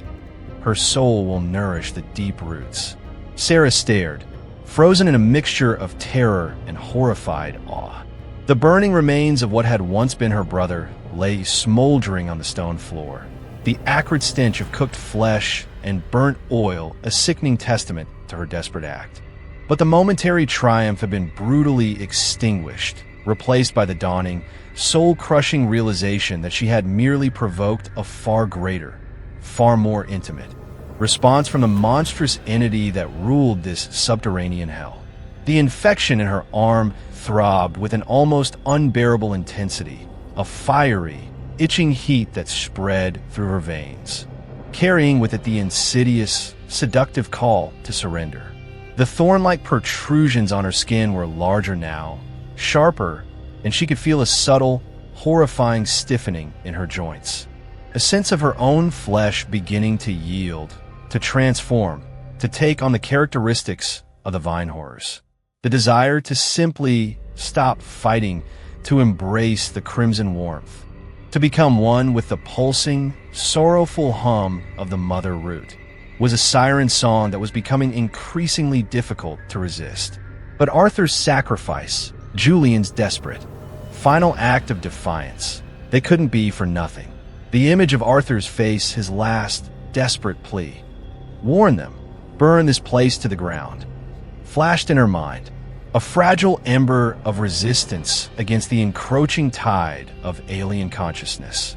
The descending tendril was now only a few feet above her head, its tip, which looked disturbingly like a giant, closed rosebud made of raw, pulsating flesh, beginning to unfurl, revealing a dark, circular maw lined with what looked like countless tiny, needle-sharp teeth. From within this maw, a thick black, viscous ichor, the undiluted essence of the Hawthorne vintage, began to drip, splattering onto the stone floor at her feet. Sarah knew, with a chilling certainty, that if that tendril touched her, if that ichor seeped into her, her transformation would be complete, irreversible. She would become another Clara, another Thomas, another mindless, soulless servitor of the mother root. Her individuality, her very soul, dissolved, steeped in the ancient, pervasive rot of the Hawthorne legacy. She looked around desperately. There was no escape. The chamber was a stone trap. The coal chute was blocked. The passage back to the boiler room, even if she could somehow get past the descending tendril, would lead only to Eleanor and her remaining horrors. Her eyes fell upon the still-burning, oil-soaked remains of the Julian thing. The flames were smaller now, but still flickering stubbornly, feeding on the residual oil and the creature's unnatural flesh. An idea, insane, suicidal, but perhaps, just perhaps, her only remaining weapon sparked in her mind. Fire had hurt these things before. It had enraged the mother root, yes, but it had also caused it pain. With a surge of desperate, adrenaline-fueled courage, Sarah lunged towards the burning remains. The heat was intense, scorching her skin, but she ignored it. She grabbed one of the smoldering, oil-soaked sacks that lay nearby, the ones Julian had collapsed against, hoping it would catch. It was a flimsy, desperate torch, but it was all she had. The sack smoldered, then, as she waved it frantically, it caught, bursting into a plume of greasy, black smoke and sputtering flame. Armed with this pathetic, stinking torch, she turned to face the descending tendril of the mother root. "You want me?" she screamed, her voice raw, cracking, tears of grief, rage, and terror streaming down her soot-stained face. "You want to steep my soul in your rot? Then come and get it, you overgrown, blood-sucking weed." She thrust her makeshift torch upwards, directly into the unfurling, maw-like tip of the descending tendril. The effect was instantaneous and catastrophic. The raw, exposed flesh of the tendril, slick with that flammable ichor, ignited with a furious, explosive whoosh. A geyser of black-purple flame roared upwards, engulfing the tendril, rushing back up the coal chute like a demonic conflagration. The entire chamber was illuminated by a searing, hellish light, and the heat was unbearable. The mother root shrieked, a sound that was not just in Sarah's mind, but a physical, earth-shattering roar that seemed to emanate from the very foundations of the estate, a sound of pure, unadulterated agony and fury that dwarfed any of its previous expressions of pain. The ground beneath Sarah's feet trembled violently, and stones began to rain down from the ceiling of the small chamber. The coal chute above became a roaring chimney of infernal fire. The burning tendril thrashed wildly, like a colossal, mortally wounded serpent, smashing against the stone walls of the chamber, bringing down showers of rock and debris. Sarah threw herself to the floor, covering her head, as the chamber began to collapse around her. The structural integrity of this forgotten section of the estate, already compromised by age and neglect, was failing under the assault of the mother root's death throes. Through the ringing in her ears, through the roar of the fire and the groaning of the collapsing stone, Sarah could still hear the whispers, but they were different now. No longer hungry, no longer seductive, no longer sorrowful. They were screams. Screams of undiluted, terminal agony. Screams of a vast, ancient consciousness being torn apart, consumed by its own corrupted essence, ignited by the very fire it had sought to control. Burning.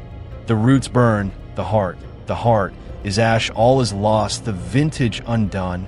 The burning tendril in its final, agonized thrashing, smashed against a section of the chamber wall that had always looked thinner, less stable than the rest.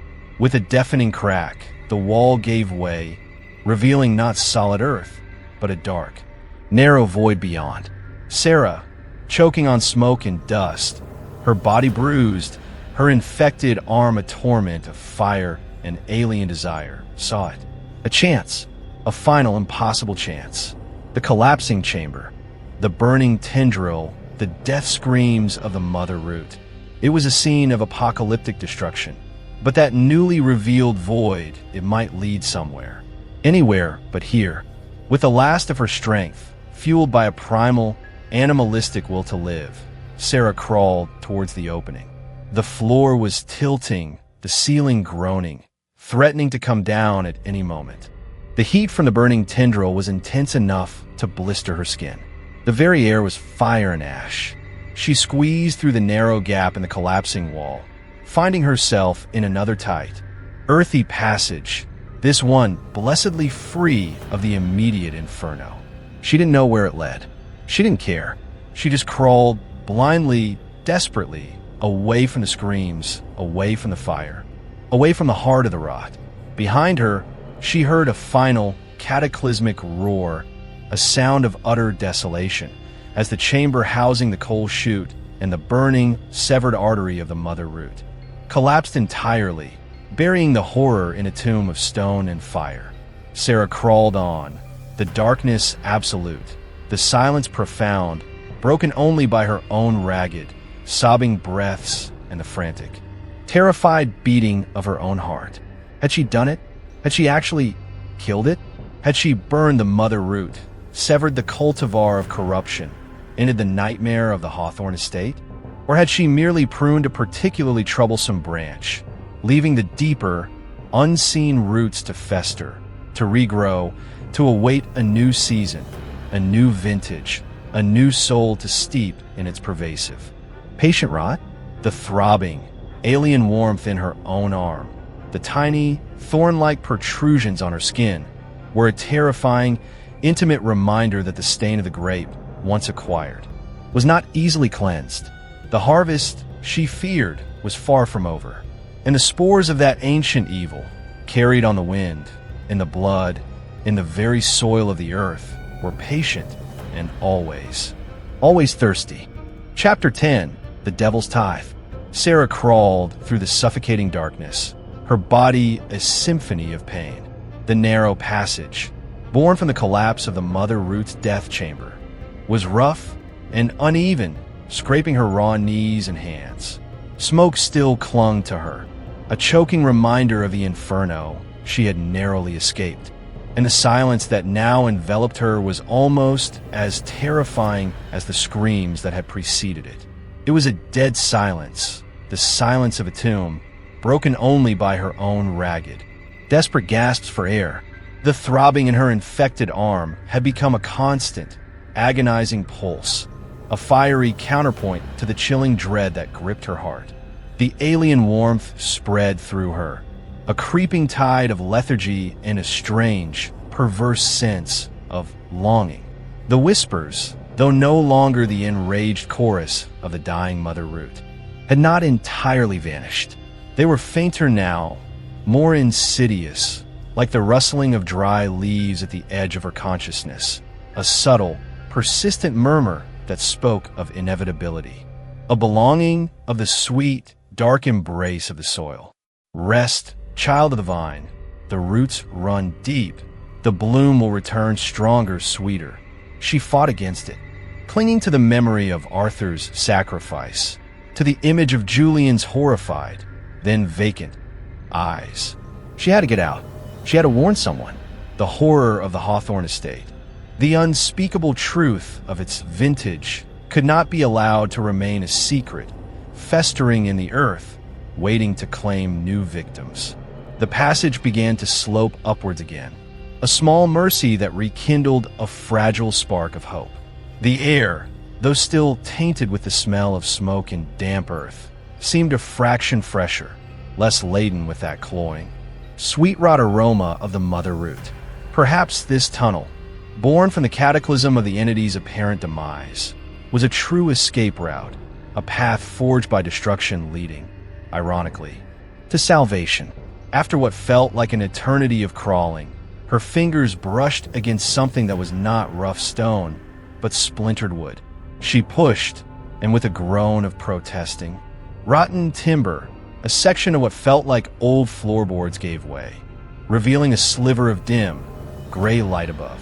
With the last of her strength, Sarah clawed her way upwards, through the splintered wood and debris, emerging, coughing and spluttering, into a dusty, disused storeroom. Sunlight, weak, gray, filtered through a single grimy window, streamed into the room, illuminating swirling dust motes. It was the most beautiful light Sarah had ever seen. She lay on the dusty floorboards, her body trembling uncontrollably, tears of relief, grief, and sheer, unadulterated terror carving clean tracks through the soot and grime on her face. She was out. She was out of the cellar, out of the tunnels, out of the immediate, suffocating presence of that hellish, subterranean nightmare. But the nightmare, she knew, was far from over. The infection in her arm was a burning, undeniable reality. The thorn-like protrusions were more pronounced, her skin a livid, purplish black, and the alien warmth had spread to her shoulder, her chest, a creeping, insidious invasion. The whispers, though fainter in the muted daylight, were still there, a constant, unsettling undercurrent. She stumbled to her feet, her legs unsteady, her body aching with a profound, bone-deep exhaustion. The storeroom was filled with forgotten relics of the Hawthorne family. Dusty trunks, broken furniture, faded portraits whose eyes seemed to follow her with a silent, knowing accusation. This was still part of the manor, still part of the cursed estate. She had to get further away. She found a door unlocked and stumbled out into a long, shadowed corridor. The manor was silent, unnervingly so. Had Eleanor perished in the collapse? Had Thomas and his vine horrors been consumed by the Mother Root's death throes? Or were they still out there, somewhere within these shadowed walls, hunting, waiting? Driven by a desperate urgency, Sarah lurched through the silent, oppressive grandeur of the Hawthorne Manor. She passed through the grand dining hall, where the portraits of stern-faced ancestors seemed to sneer at her, through the cavernous foyer, where the memory of Eleanor's initial, chilling greeting still lingered. Every shadow seemed to hold a thread, every creak of the ancient floorboards a harbinger of renewed horror. Finally, she reached the massive oak front door. Her hands, trembling and clumsy, fumbled with the heavy iron latch. It yielded with a groan, and then she was outside, stumbling onto the gravel driveway, into the cool, fresh air of a late autumn afternoon. The sky was overcast, the air damp, carrying the scent of rain and decaying leaves. It was a normal, mundane world, a stark, almost brutal contrast to the subterranean hell she had just escaped. But as she looked back at the brooding, Gothic manor at its dark, watchful windows and its stone walls stained with the patina of ages, she knew that the normality was a lie. The evil of the Hawthorne estate was not confined to the cellar. It was in the very foundations, in the soil, in the bloodline. The mother root may have been destroyed, its physical heart turned to ash, but its essence, its spirit of the vine, was a far more insidious, pervasive entity. And it was inside her. The throbbing in her arm intensified, and a wave of dizziness washed over her. The whispers grew louder, more insistent. No longer just at the edge of her consciousness, but seeming to echo from within her own skull. You carry the seed, the last vessel, the new bloom. The devil's tithe must be paid. She stumbled away from the manor, her gaze fixed on the long, winding driveway that led to the main road, to civilization, to help. But with every step, the alien warmth spread further. The insidious lethargy grew stronger. The call to surrender, to rest, to let the seed within her take root, became almost overwhelming. Her vision began to blur at the edges. The world around her, the trees, the sky, the gravel path, seemed to shimmer, to distort, as if seen through a heat haze, or through a film of viscous black wine. The thorn-like protrusions on her arm were longer now, sharper, and she could feel them twitching, almost questing. Her skin felt tight, as if something were growing, expanding beneath it. She fell to her knees, gasping for breath, her body racked by a violent tremor. The transformation was accelerating, the final pressing of her will against the encroaching tide of alien consciousness. She fought it, clinging to Arthur's last words, to the memory of Julian's defiance, to her own desperate, burning need to war the world. But the cultivar of corruption was too strong, too deeply rooted, its tendrils too intimately entwined with her very being.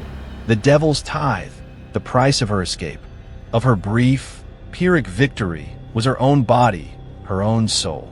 As her consciousness began to fade, as the whispers swelled into a triumphant, welcoming chorus, as the crimson warmth finally, irrevocably, overwhelmed her, Sarah's last, fading thought was not of terror, but of a strange, perverse, and utterly horrifying understanding. The mother root was dead, but the vintage lived on. In her, the final pressing of damnation was complete, and a new, bitter harvest was about to begin, its roots already spreading, its blighted fruit already taking hold, ready to bloom once more in the unsuspecting world. The Hawthorne legacy, it seemed, was eternal, and always thirsty. Chapter 11, Decanted Deformities. The world returned to Sarah not as a coherent reality, but as a series of fractured, disjointed sensations, like shards of a broken mirror reflecting a nightmare. There was the rough texture of gravel beneath her cheek, the damp chill of the autumn air, the distant cawing of crows, and a profound, bone-deep ache that permeated her entire being. But overlying it all, dominating her senses, was the warmth. The insidious, pervasive, alien warmth that now seemed to emanate from the very core of her. A crimson tide that had washed away the last vestiges of her former self. She opened her eyes. The gray, overcast sky above seemed different, sharper, more vibrant. The colors of the dying leaves on the trees that lined the Hawthorne estate driveway were almost painfully intense, their reds and golds imbued with a strange, inner luminescence. Her senses, she realized with a detached, clinical horror, were heightened, altered, attuned to a new, terrifying frequency. Slowly, painfully, she pushed herself up. Her limbs felt heavy, unfamiliar, as if they belonged to someone else. She looked down at her hands. They were no longer her hands. The skin was a mottled patchwork of purplish-black veins and pale, almost translucent flesh, like the skin of a spoiled grape. Her fingers were elongated, tipped with sharp, black, thorn-like nails that twitched with a subtle, independent life. Tiny, blood-red tendrils like miniature, questing vines had sprouted from her knuckles, from the crooks of her elbows, writhing with a slow, sinuous grace. The transformation was complete, or rather, it was ongoing, a continuous, horrifying process of becoming.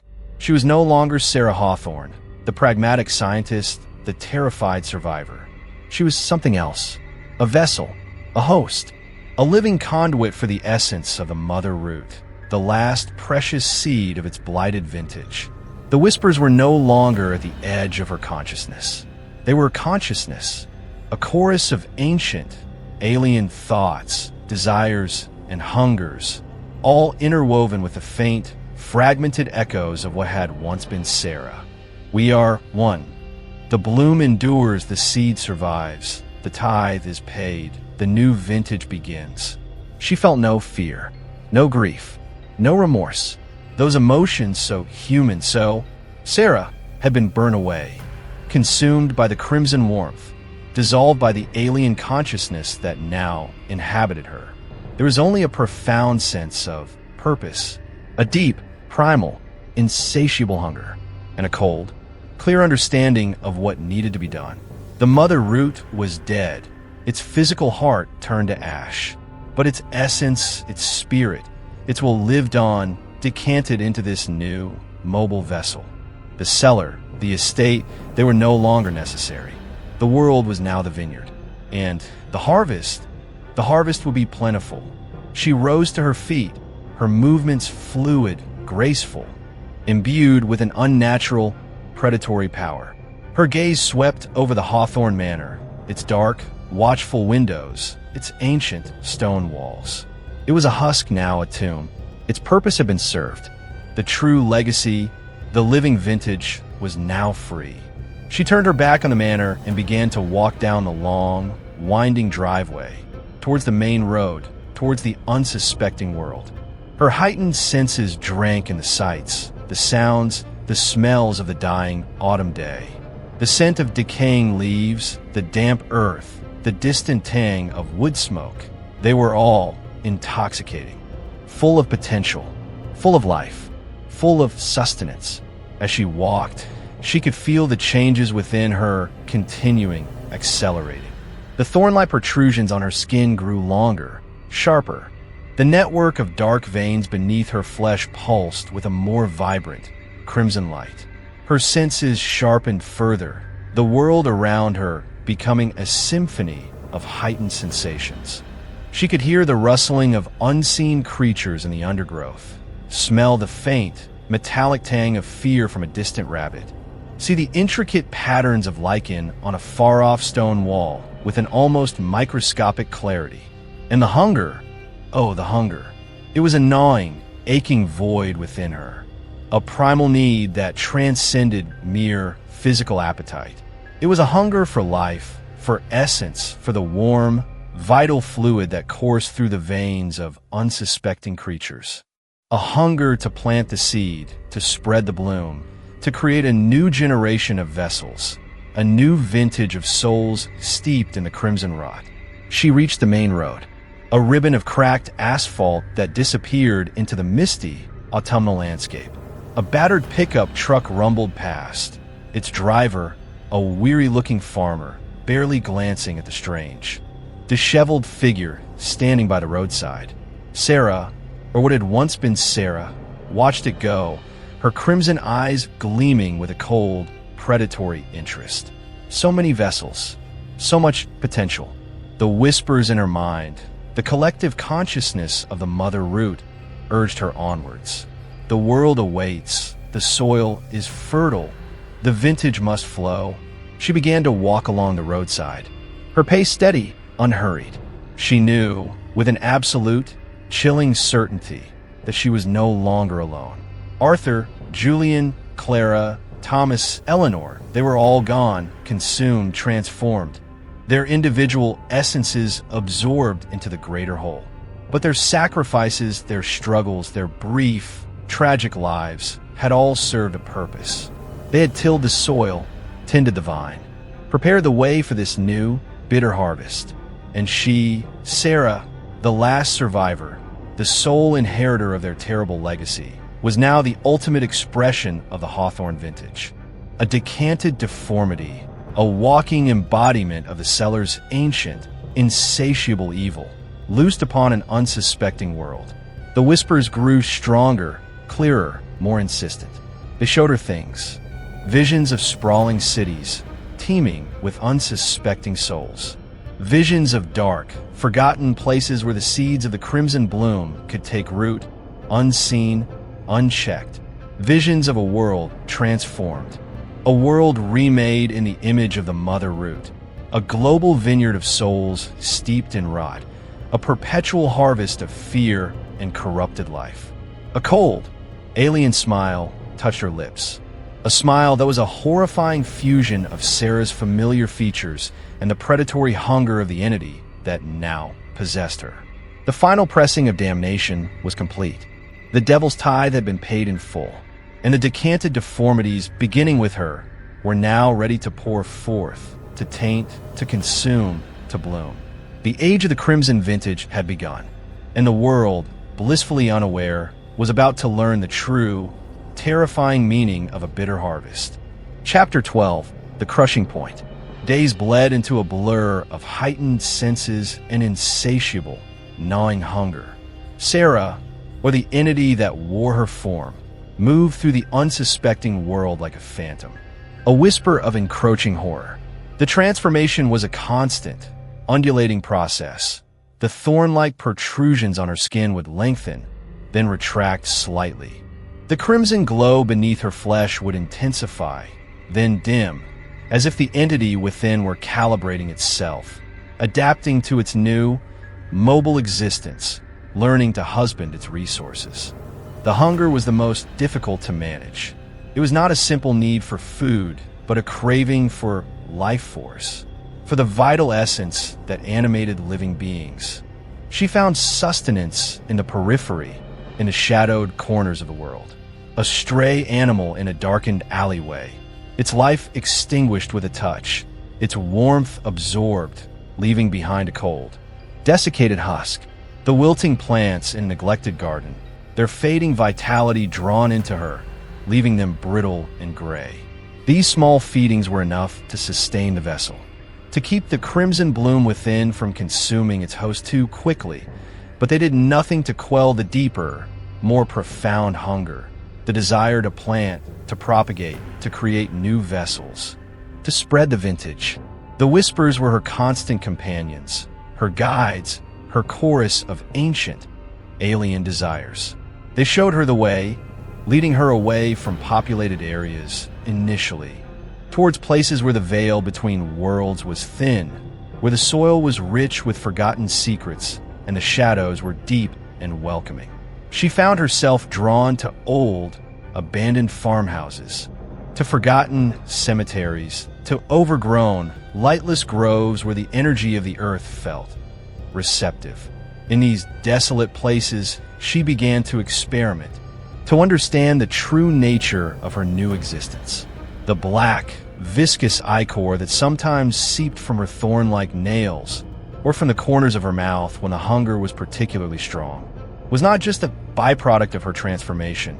It was the seed, the essence of the mother root, concentrated, potent, ready to take root in new soil, in new flesh. Her first attempt at propagation was clumsy, almost accidental. She had cornered a feral cat in the ruins of an old barn as she drained its fading life force. A droplet of the black ichor fell from her hand onto a patch of damp, fertile earth. She had moved on, driven by the constant, gnawing hunger, but a few days later, drawn back by an instinct she didn't understand, she found it. A small, blood-red tendril, no thicker than a worm, sprouting from the spot where the ichor had fallen, pulsing with a faint, familiar crimson light. It was tiny, fragile, but it was alive. It was a new bloom, a new beginning. The whispers in her mind swelled with a triumphant, possessive joy. The seed takes root, the vintage spreads, the mother endures. Sarah, the vessel, felt a cold, detached satisfaction. This was her purpose now, to be the sower, to be the cultivator of this new, mobile vintage. The world was her vineyard, and its unsuspecting inhabitants, its very flora and fauna were the grapes waiting to be pressed. She became more deliberate, more artistic in her methods. She learned to control the seepage of the ichor, to direct it. A scratch on the bark of an ancient, dying tree, a droplet of the black essence introduced into its fading sap. Days later, the tree would be disturbingly, unnaturally vibrant, its leaves a feverish, unhealthy crimson, its branches twisting into new, grotesque shapes, pulsing with that faint, familiar light. The animals that sheltered in its branches, the insects that fed on its leaves, they too began to change, to carry the seed, to spread the bloom. The transformation within her continued, but it was no longer just physical. Her mind, her consciousness, was becoming increasingly intertwined with the ancient, alien intelligence of the mother root. The fragmented echoes of Sarah Hawthorne, her memories, her fears, her grief, were fading, dissolving into the vast, collective consciousness of the entity. She was less a vessel now, and more an avatar, a sentient extension of its will. She found herself drawn towards larger congregations of life, towards the fringes of human civilization. The hunger for mere sustenance was being overshadowed by the hunger to create, to transform, to bring all life into the warm, crimson embrace of the bloom. The whispers showed her visions of a world remade, a world where the boundaries between flesh and flora, between life and decay, were blurred, where all was part of the great, pulsating, interconnected whole. A world steeped in the eternal, undying vintage of the mother root. It was in a small, isolated farming community, nestled in a forgotten valley, that she found her first true harvest. The soil here was rich, the people simple, trusting, their lives intertwined with the rhythms of the land. Perfect. She did not attack directly. That was not the way. The vintage was insidious, patient. A few droplets of the black ichor in the town's well. A scratch, seemingly accidental, on the hand of a curious child who ventured too close. A gift of strange, unnaturally vibrant fruit, left on a doorstep in the dead of night. The changes were slow at first.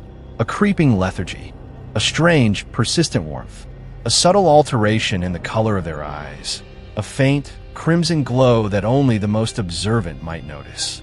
Then, the cravings would begin. A thirst for something more than water. A hunger for things that were not quite food. The whispers would start, faint at first, then growing stronger, more insistent. A chorus of alien desires replacing their own. The community began to unravel.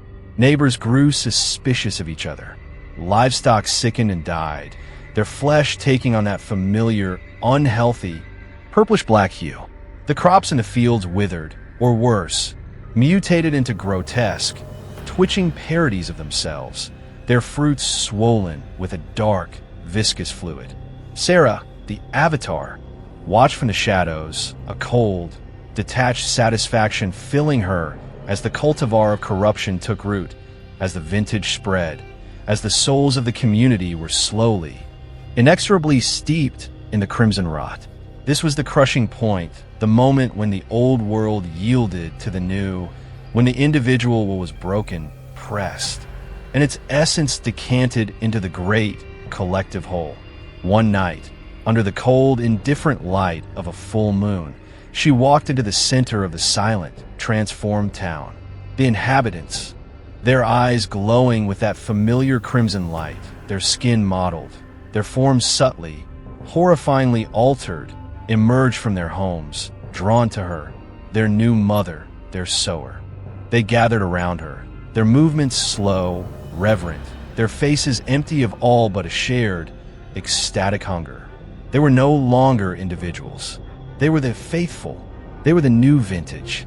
Sarah, the avatar of the mother root, raised her hands, her thorn-like fingers outstretched. The whispers in her mind, and in theirs, swelled into a triumphant, possessive chorus. The harvest is bountiful. The bloom spreads. The mother is pleased. The crushing point had been reached. The first community had fallen. And from this new nexus of corruption, new tendrils would spread, new seeds would be sown, new harvests would be reaped. The world was a vast, untapped vineyard, and the vintage of the Hawthorne estate, eternal and insatiable, was just beginning its terrible, inexorable work. The decanted deformities were multiplying, and the final pressing of damnation was far from over. It was, in truth, only just beginning. Chapter 13, Vintage of Eternal Night. The transformed farming community became Sarah's first true bastion, a festering heart from which the crimson vintage could begin to bleed into the wider world. Under the cloak of rural isolation, the change was absolute. The quaint homesteads became grotesque, living structures, their wooden beams sprouting blood red, pulsating vines. Their windows like vacant, crimson eyes staring out at a landscape, rapidly succumbing to the alien flora. The fields no longer yielded corn or wheat, but strange, fleshy, gourd-like organisms that throbbed with a faint inner light and wept the black, viscous ichor. The remaining livestock were twisted parodies of their former selves, their hides matted with fungal growths, their eyes glowing with the same malevolent sentience that now animated their former masters. Sarah, or the entity she had become, presided over this burgeoning pocket of grotesque transformation. She was the nexus, the primary conduit to the fragmented, yet still potent, consciousness of the deceased mother root. The whispers, once a cacophony, now had a chilling coherence when channeled through her. She directed the faithful, her movements imbued with an unnerving, regal grace. Her thorn-tipped fingers orchestrating the spread of the vintage. Their individual minds were gone, subsumed into a hive consciousness, their only desire to serve the bloom, to spread the seed, to bring all living things into the fold. They began to move outwards, small groups of the transformed villagers, their eyes glowing with crimson purpose, their bodies subtly, horrifyingly altered, venturing into neighboring valleys, carrying with them the seeds of their terrible enlightenment, a gift of tainted produce left at a lonely farmhouse, a helping hand offered to a struggling traveler, a handshake leaving behind a subtle, invisible smear of the black ichor, a lost child found wandering the woods, its tears carrying the potent, transformative essence. The process was insidious, a creeping plague of the soul as much as the flesh. Initial reports, if any reached the outside world, would speak of a strange sickness, a localized madness, easily dismissed, easily ignored by a world preoccupied with its own mundane concerns. The vintage of eternal night was seeping into the cracks of civilization, patient, persistent, and utterly, terrifyingly effective. Sarah herself continued to evolve. The Sarah Hawthorne who had fought so desperately in the cellar was a fading, almost forgotten echo. The entity that now wore her form was ancient, alien, and possessed of a cold, terrifying intelligence. Her connection to the earth, to the very life force of the planet, grew stronger with each new area that fell under the influence of the crimson bloom. She could feel the network spreading, the tendrils of corruption sinking deeper, intertwining with the natural world, corrupting it from within. She learned to draw power not just from individual life forces, but from the ambient energy of the land itself, particularly from places where death and decay were prevalent. Old battlefields, neglected industrial sites, places where human suffering had left a palpable stain on the environment. These became her new shrines, her new gardens, where the crimson bloom flourished with an unnatural, vibrant intensity. The world outside remained largely oblivious. The disappearances were isolated. The strange occurrences too scattered, too easily explained away as rural eccentricities or unfortunate, localized outbreaks of disease. The authorities, if alerted, would find only abandoned farms, fields overrun with strange, unidentifiable vegetation, and a pervasive, unsettling silence. The faithful, when their work in an area was done, would simply vanish, absorbed back into the spreading network, or moving on to new, untouched territories. But the taint lingered. A forgotten bottle of homemade wine discovered in a deserted cellar. Its contents a little too dark, a little too sweet. A patch of unusually vibrant, blood-red moss growing on a gravestone. A child's sudden, inexplicable craving for things no child should desire. The vintage of Eternal Night was not just spreading. It was becoming part of the landscape, part of the forgotten folklore, a dormant seed waiting for the right conditions, the right vessel, to bloom once more. Months, perhaps even a year, passed in this creeping, insidious conquest. Sarah, the avatar, felt a growing sense of anticipation. The isolated pockets of corruption were not enough. The whispers, the ancient will of the mother root, yearned for a greater harvest, a more significant crushing. It yearned for the cities. The prospect was both exhilarating and daunting. The cities were vast concentrations of life, of essence, of potential vessels. But they were also more complex, more resistant. Their inhabitants less connected to the rhythms of the earth, their senses dulled by the clamor of modern life. The methods used in the rural communities would not be as effective here. A new strategy was needed. The whispers showed her the way. The city's underbelly, its forgotten tunnels, its decaying infrastructure, its teeming masses of the lost and the desperate. These were the places where the seeds could be sown, where the roots could take hold, unseen, unchecked, until the bloom was too widespread, too deeply entrenched to be eradicated. And so Sarah, the harbinger of the crimson vintage, turned her glowing, predatory eyes towards the distant, glittering lights of the nearest metropolis. The final pressing of damnation was about to enter a new, far more terrifying phase. The vintage of Eternal Night was ready to be decanted into the heart of human civilization, and the world, in its arrogant blindness, had no idea what horrors were about to be uncorked. The memory of a burning cellar, of desperate sacrifices, had faded into myth, even for the entity that now wore Sarah's form. All that remained was the hunger, the purpose, and the unending, patient drive to bring all things into the embrace of the eternal crimson bloom. The true terror was not in the sudden shock, but in the slow, inexorable, inevitable spread of the rot. Chapter 14. Aftertaste of Perdition. The city was a chaotic symphony of artificial light and relentless noise, a stark contrast to the corrupted, yet strangely serene enclaves Sarah had cultivated in the rural hinterlands. Here, the life force was a frantic, dissonant thrum, a chaotic torrent of individual anxieties, ambitions, and fleeting pleasures. It was a challenging environment, but the potential for a truly bountiful harvest, for an unprecedented spread of the crimson vintage, was intoxicating. Sarah, or the entity she embodied, moved through the urban sprawl like a ghost, her transformed appearance easily lost in the diverse, often eccentric tapestry of city life. The whispers guided her, leading her to the city's forgotten underbelly, the labyrinthine network of abandoned subway tunnels, an ancient, crumbling sewer system, the forgotten basements of derelict buildings. These became her new cellars, her new nurseries, where the seeds of the mother root could be sown in secret, nurtured by the city's refuse and the despair of its lost souls. The homeless, the addicted, the mentally ill, those who existed on the fringes of society, invisible to the gleaming towers and bustling crowds above, became her first urban vessels. A shared bottle in a darkened alleyway, its contents a little too sweet, a little too potent. A comforting touch that left behind a subtle, invisible smear of the black ichor. A whispered promise of warmth, a belonging in the cold, indifferent heart of the city.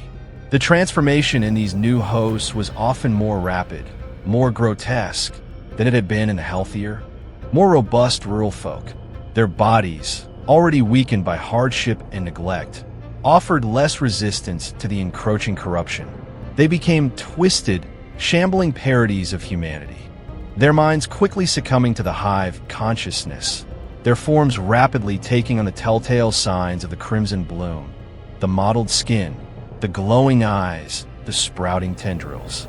These were the first of the city's faithful, a hidden army growing in the darkness beneath the oblivious streets. Sarah, the avatar, rarely needed to feed directly anymore.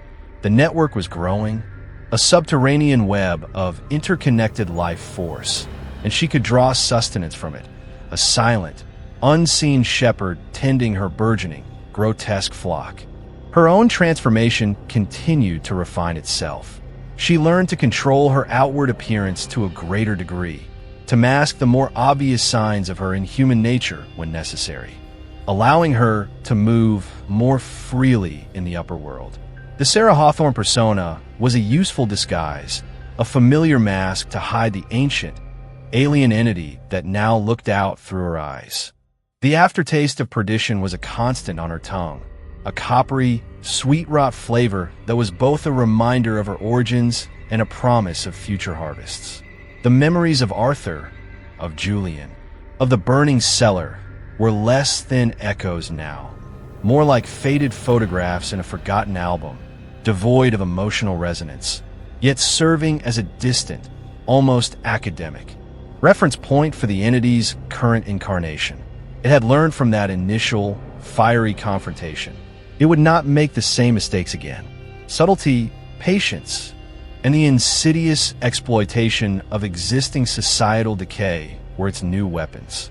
One evening, months in her urban campaign, Sarah found herself standing on a rain-slicked overpass, looking down at the endless stream of headlights, at the glittering, indifferent cityscape. The whispers were a triumphant, eager chorus in her mind. The network beneath the city was vast, thriving, its tendrils reaching into every shadowed corner, every forgotten basement, every neglected soul. The time for the next phase, the true urban bloom, was approaching. She noticed a discarded newspaper in a puddle, its headlines screaming of a strange, unexplainable illness spreading through the city's homeless population, of disappearances, of unsettling occurrences in the subway system. The authorities were baffled, the media speculating wildly. The city was beginning to feel the first, subtle tremors of the encroaching vintage. A cold, knowing smile touched Sarah's lips. It was the smile of the mother root, ancient, patient, and utterly, terrifyingly confident. The city was a vast, complex organism, and like any organism, it had its vulnerabilities, its hidden infections, its points of entry. And she, the avatar of the crimson bloom, had found them all. Her gaze fell upon a small, almost forgotten item lying near the edge of the overpass, half hidden by debris. A child's discarded toy, a small plastic doll, its painted eyes staring blankly up at the rainy sky. An idea, cold and brilliant, sparked in the entity's ancient consciousness. The children, they were the future, the most receptive soil, the most potent vessels for the new vintage. She picked up the doll. Its plastic skin felt cold, artificial, but with a touch, a subtle infusion of the black ichor from her thorn-tipped fingers, it could become more. A carrier, a gift, a silent, innocent-looking harbinger of the crimson vintage, easily overlooked, easily welcomed into unsuspecting homes. The aftertaste of perdition, that lingering flavor of the Hawthorne cellar, was now mingling with a new, more exciting savor, the anticipation of a truly global harvest. The forgotten bottle, discovered in a distant city, was no longer a mere possibility. It was an inevitability, for the seeds of the mother root, carried by its increasingly numerous and diverse faithful, and now, perhaps, by the most innocent of Trojan horses, were spreading far and wide, a silent, creeping pandemic of the soul. The vintage of eternal night was poised to become the dominant vintage of the entire world, and no one, not even those who had once fought so desperately against it, could have possibly imagined the true, terrifying scope of its ambition. The crushing point was no longer a localized event. It was a planetary inevitability. Chapter 15, The Unending Pour. The strategy of the tainted toy and other similarly innocuous gifts proved devastatingly effective. The Crimson Vintage, once confined to the shadows and the fringes, began to seep into the very fabric of urban life, carried into homes by unsuspecting children, shared amongst the curious and the unwary. The infection spread like a silent, invisible plague, its tendrils reaching into schools, into workplaces, into the sterile, brightly lit corridors of power. The city, once a beacon of frantic, chaotic energy, began to subtly, almost imperceptibly, change. A creeping lethargy settled over its inhabitants. The vibrant, dissonant thrum of its life force began to quiet, to coalesce, to harmonize with the slow, rhythmic pulse of the burgeoning subterranean network. The crimson glow, once hidden in the underbelly, began to bleed upwards, a faint, almost subliminal hue in the streetlights, a subtle, unsettling warmth in the air. Sarah, the Avatar, watched this transformation with a cold, detached satisfaction. Her work was no longer about individual feedings or isolated plantings. It was about orchestration, about guiding the vast, interconnected intelligence of the spreading bloom. She was the conductor of a silent, terrifying symphony of global corruption. The whispers in her mind were no longer just her own, or those of the fragmented mother root. They were the collective consciousness of millions, a rising tide of alien thought and desire, all focused on a single, unified purpose: the complete and utter assimilation of all life. The authorities, the scientists, the leaders of the world were slow to react, slower still to understand. The initial reports of strange illnesses, of localized madness, were dismissed, downplayed, attributed to environmental factors, to mass hysteria, to a new, unusually aggressive strain of flu. By the time they began to grasp the true, horrifying nature of the threat, it was already too late. The vintage had taken root too deeply, its tendrils too intimately entwined with the very foundations of their civilization. Attempts to quarantine infected areas failed. The faithful, guided by the hive mind, were too numerous, too insidious, their methods of propagation too diverse. Attempts to develop a cure, a counteragent, were met with a terrifying adaptive resistance. The Crimson Vintage was not a mere pathogen. It was a sentient, evolving entity, and it learned from every attempt to control it, to eradicate it. The world outside the initial urban centers began to fall silent. News reports became sporadic, then ceased altogether. The lines of communication, the intricate web of global connectivity, began to fray, to dissolve, as entire populations succumbed to the sweet, dark embrace of the bloom. The vintage of eternal night was no longer creeping. It was consuming. Sarah, her own form now a terrifyingly beautiful, almost regal fusion of human and alien flora, stood atop the tallest skyscraper in the first city she had claimed. The once glittering metropolis below was now a grotesque, living garden, its buildings wreathed in pulsating, blood-red vines, its streets silent save for the soft, collective sigh of the transformed populace, their crimson eyes all turned upwards, towards her, their mother, their queen. The air throbbed with the slow, rhythmic pulse of the unified bloom, a planetary heartbeat echoing the ancient rhythm of the long-dead mother root. The whispers were a symphony now, a chorus of billions, a single, vast, harmonious consciousness. All is one. The vintage is complete. The mother is eternal. She looked out at the horizon, where the setting sun painted the sky in hues of blood and bruised purple. The world was changing, remade in the image of the crimson bloom.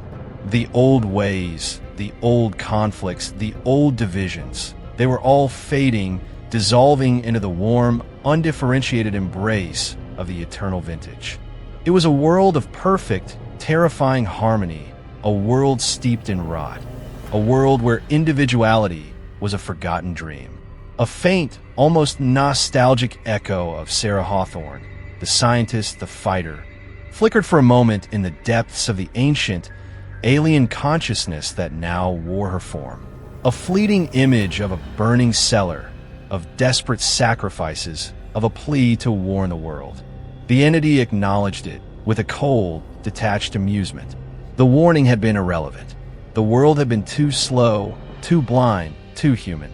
The final pressing of damnation was not an end, but a beginning, a new epic, the age of the crimson vintage, the unending pour, as the last sliver of the sun disappeared below the horizon, casting the transformed world into a twilight illuminated by the soft, internal glow of a billion crimson eyes. Sarah, the queen of the bloom, raised her thorn-tipped hands. A single black, viscous droplet of the pure, concentrated essence formed on her fingertip, glowing with an inner, malevolent light. A new cellar, the whispers murmured a new planting. The cycle renewed itself. Eternal, insatiable. The Hawthorne strain, a blessing or a curse reborn. The answer was irrelevant. All that mattered was the vintage. All that mattered was the bloom. The final, faint gurgle. It was not a sound of death, but of anticipation. It waited. It watched. It wanted. And now it had it all. The unending pour had just begun. And there you have it, my friends. The devil in the wine cellar. A chilling vintage, wouldn't you agree? One that I hope lingers on your palate long after the story ends. What did you think of the Hawthorne family's unfortunate inheritance? Of Sarah's desperate fight and ultimate transformation? Let me know your thoughts down in the comments below. I read every single one, and your nightmares fuel my next tales. If you enjoyed this journey into the heart of body horror and cosmic dread, and you want to ensure you don't miss the next unsettling vintage from my Cellar stories, be sure to hit that like button, and more importantly, subscribe to the Eli Nightfall channel. Ring that notification bell so you're the first to know when a new horror is uncorked. Your support helps this humble purveyor of nightmares keep the darkness flowing. Until next time, sleep well if you can. The mother root may be gone, but the seeds are everywhere. And they're always thirsty. This is Eli Nightfall bidding you a terrifyingly good night.